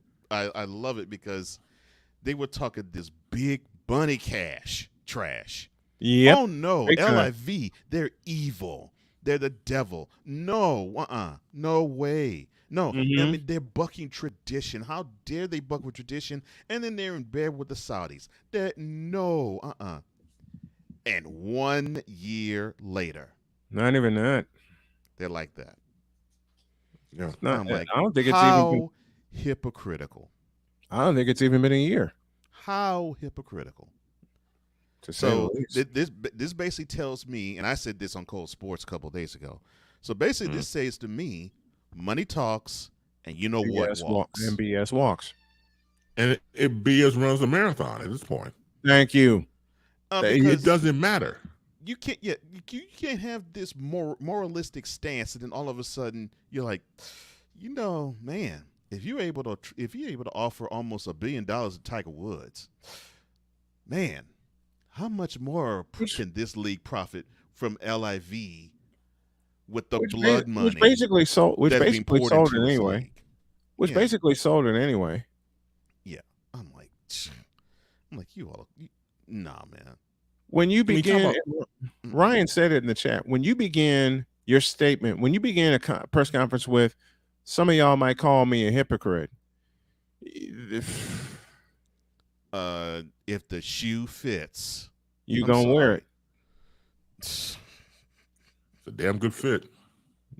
In this case, yeah, very damn good. Worth it. I hope it was worth it. That's all I have to say about that. I hope this merger is worth it.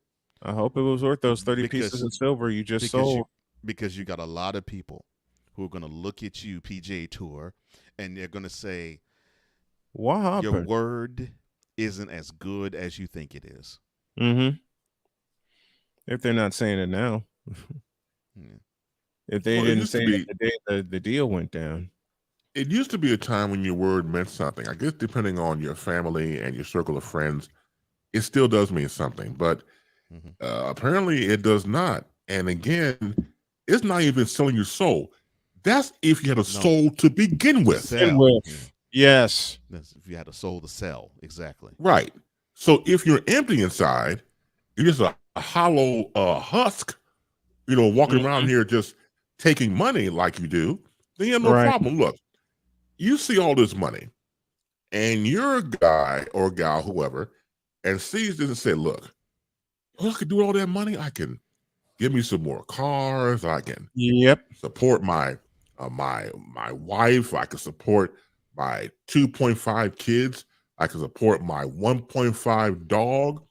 And then I can also supply, I can also help out my side piece down the street. I got all the money in the world.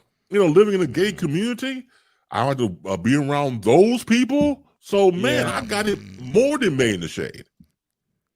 I mean, this is great. Endless money for the rest of our entire lives and generational wealth. Yep. But this is nothing new because this country was built on the blood of people in the first place. Yes. Right. Say it. Yes, sir. Black, brown, Hispanic, Asian, everybody paid the price. I mean, for certain people to live comfortably.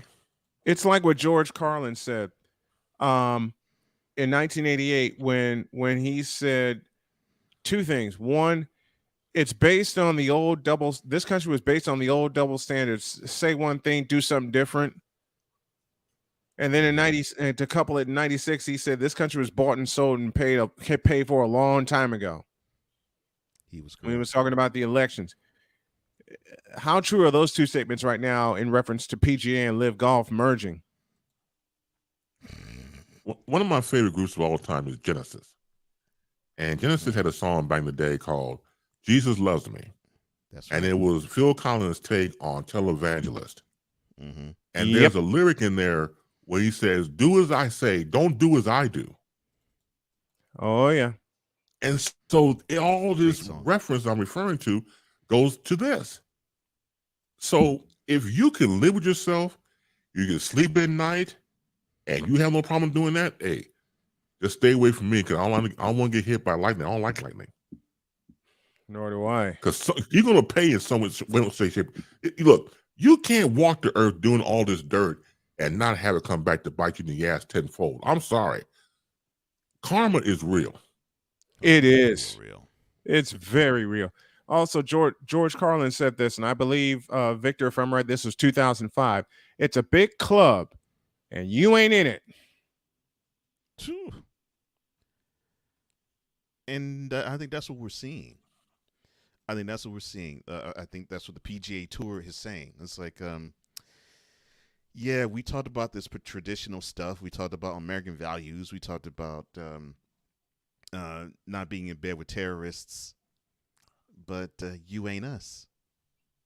We're elitists. What can you say? So it's almost like Jay-Z when in the beginning of Kingdom Come album.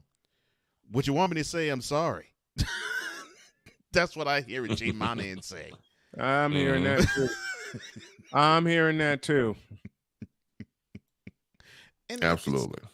It's funny to me. Yeah, I'm having a ball seeing this, and I love how you characterized it, Base.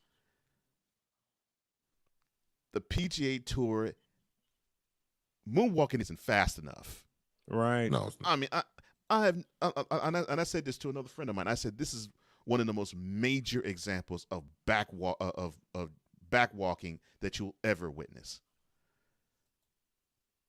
I'm still shocked that this was supposed to be like an AFL, NFL war where it's like I weighs better, no, I weighs better. And it took 1 year for the PGA to crumble and cave in. To crumble, to cave in, to surrender. And I believe it's the OJs that sang it best with one word, money. Pink Floyd, same thing. And that's exactly what it is, for the love of money. Mm-hmm. Jay Monahan is that dude. If you hung out with him, and back in the day, depending on who you hung out with, and you're on the corners at night, you're with your boys, you're passing around, a bottle of whatever. He's the dude that didn't pay. He's the dude that took the most drink out of the bottle, backwash, and then will give it back to you. I'm like, I don't want that, man. It's yours now. You done got your slobber knock all over it. You got everything all over it. I don't want that. He's that dude. Yeah. Like, man, I don't want it now. That was a good White Irish Rose. Yeah, was being the operative word. Was, right. Let's pour from the brothers who ain't here. Well, brother, it's yours now. Hey, we can't even share it. Rap bastard. The damnedest of shame, I'm telling you. It is. I was hoping it wasn't just me that was saying that, because I was like, oh my gosh. Ray Charles in the state he's in right now can see that. Yeah, yeah. Well, what is it? Rock said this one time? A blindfold second to baseman, blindfolded second to baseman Stevie Wonder could see this. Yep. But I'm like, you all are such massive hypocrites. Steve, Eddie Griffin said it. Stevie Wonder can see these guys are guilty. And that's an understatement. They don't care, and it doesn't matter. The fat cats get fatter, and so they don't have to answer to us. The rich get richer. We're nobody. I'll turn into Chris Bates for a second and use a movie reference from New Jack City. The rich get richer, and the poor don't get a doggone thing. And the middle class gets squeezed. Yep. Never fails. Never fails. And it continues to get squeezed. Mm-hmm. Every doggone day, it continues to get squeezed. Because that's how the powers that's how the powers that be designed it. So we want it. Mm-hmm. That's how we want it. Yes, sir. It's like when people play the lottery, and you want to play the lottery, that's your business. Right. But when you have people to go from, say, poverty to getting a penthouse in the sky, that's a lofty goal to get to. Yep. The realistic goal, if you're fortunate to get a job, is go from poverty just to get to middle class. Yes. And try to make ends meet. Right. And so that's the more realistic goal, and it's designed. Because if everybody was rich, there would be no. That's too many rich folk. It's like, no. We have a certain class, a certain club, that the rich get richer, and y'all get poor and die off, and decrease the surplus population. A term that my dad used to tell me a lot. Something he used to say to me: "Watch your tax bracket." Dad would say that to me all the time in the midst of encouraging me to chase my dreams. He said, "Watch the tax bracket and watch the pockets of the folks who have them." The second one came from my grandpa. Now, it took me, I'd say, about 20 years to really understand it. But when I turned 30 and I was in Minnesota working at Camp Snoopy, it was Camp Snoopy at the time, in the Mall of America, that's when I started getting it. As crazy as that sounds, that's when I started getting it. That's when I started hearing my dad's words and my grandpa's words. Because I would see people come in to the mall, into Camp Snoopy, without a care in the world. I mean, here I am struggling as a ride operator. I'm homeless, trying to find a place to lay my head in Minnesota, and Minnesota will squeeze you out in a heartbeat. Of course. They will squeeze you out. I discovered about Minnesota. Y'all thought I complained about Indiana? You should hear my complaints about the state of Minnesota. Because I had so many people telling me, since you're homeless and you're just starting to work, you can get assistance with no problem. Wrong answer. Dead wrong answer. And like Bass said, it's by design, and I'll go one step further. Mm-hmm. It's by design for men to fail should they choose that route. By design, it's for men to fail. to give up, to stop pursuing what they need to do. Find the lie. To not dream. To not dream. Say that again. Please say that again. Yeah, to not dream, to not have the audacity to dream. Yeah.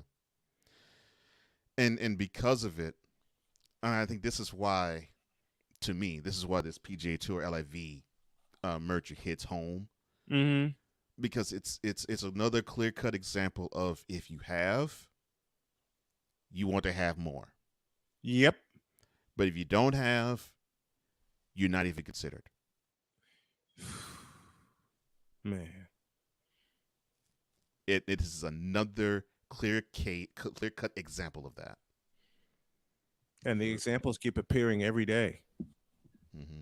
The examples keep appearing every day. More of them. Mm-hmm. More of them. Hell, to be perfectly honest, because of the situation of have and have-nots, I lost my child. I lost my family.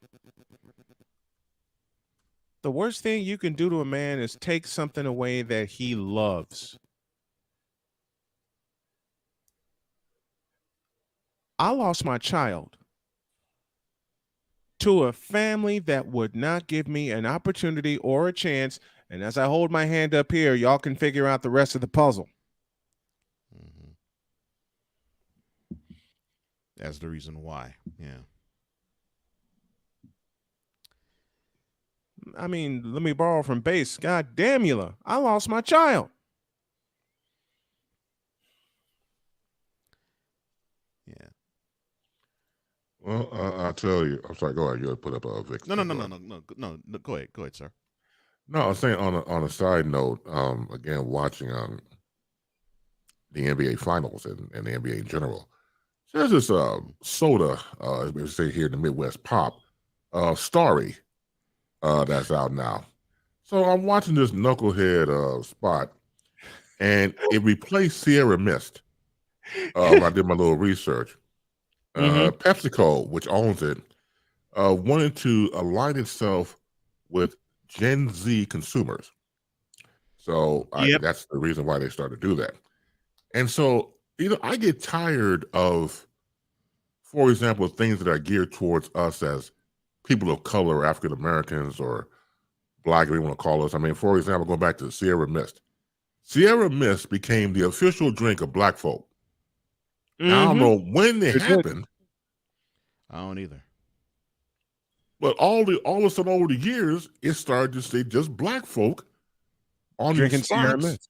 Mm-hmm. Right. I'm like, when did that happen? And then what really broke my heart was one year, I guess around the holiday season.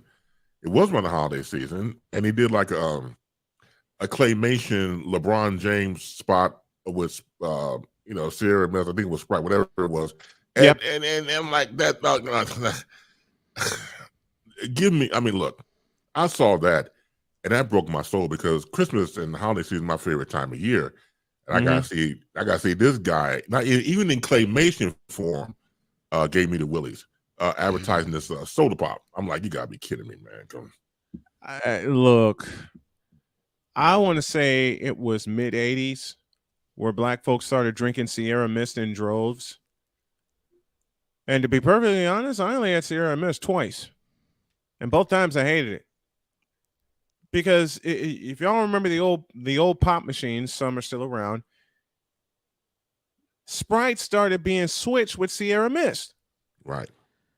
Around the mid 80s, 86 and beyond, you saw Sprite leaving the machines. You saw Sprite not being offered to Black people en masse. Mid 80s. That was the first turn that was one of the first turns I experienced in getting to adulthood. Now, my grandparents back in the day, when we had like glass bottles, a pop in the 6-pack, they used to always have RC. Yes, they had RC cola, RC, and then they also had 7-Up. Mm-hmm. back in the day. So I used that, and then my mom loved Pepsi, so she had Pepsi. But man, I mean, that was what I grew up on. Those particular pops.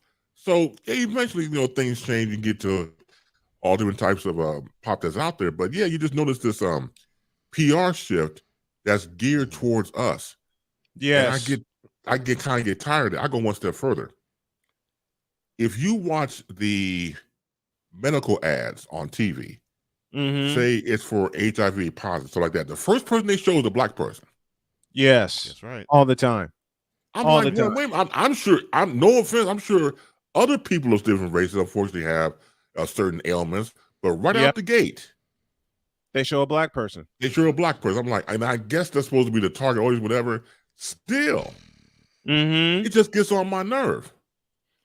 Jody pointed that out to the bad part is Jody pointed that out to me. And she said the same thing that Bass said. Have you ever noticed with all these ailments and these new drugs that are coming out that A, they're geared towards black people, and B, they're trying to kill you off. This is from Jody.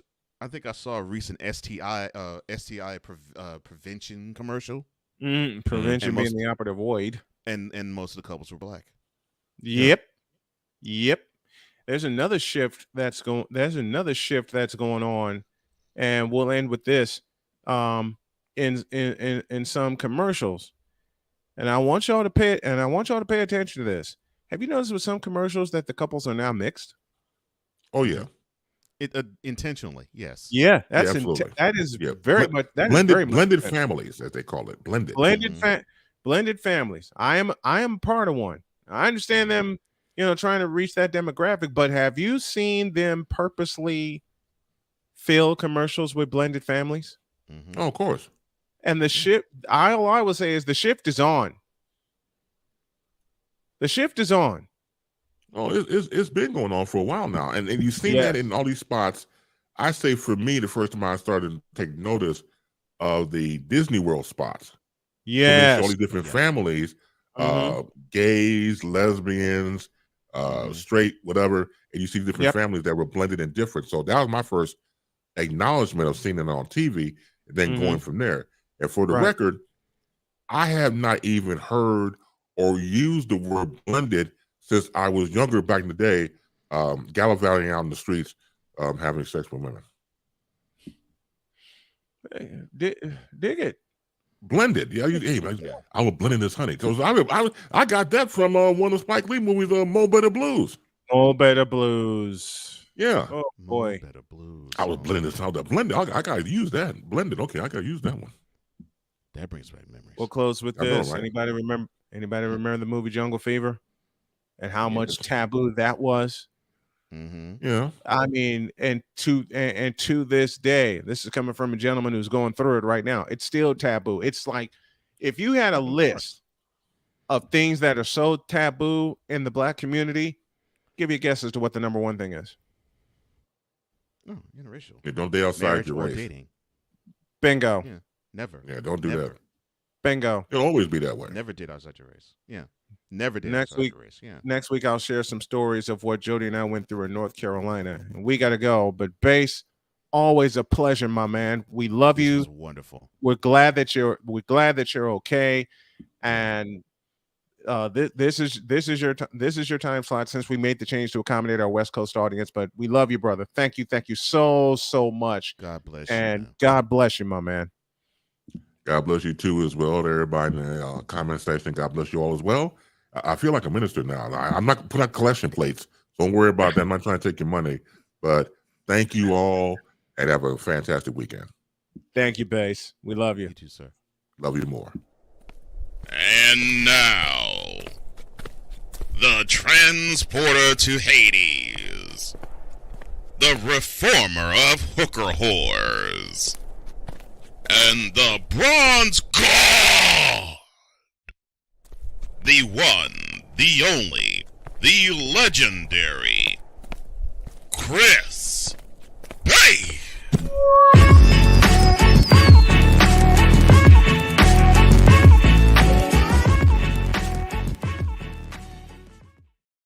A salute to everyone in the chat and everyone who joined us on this fantastic Friday. We love you. Have a great weekend. God bless. Remember to make your next move your best move. And always remember, if your dreams don't scare you, that it's just simply a not bit. You just taking this.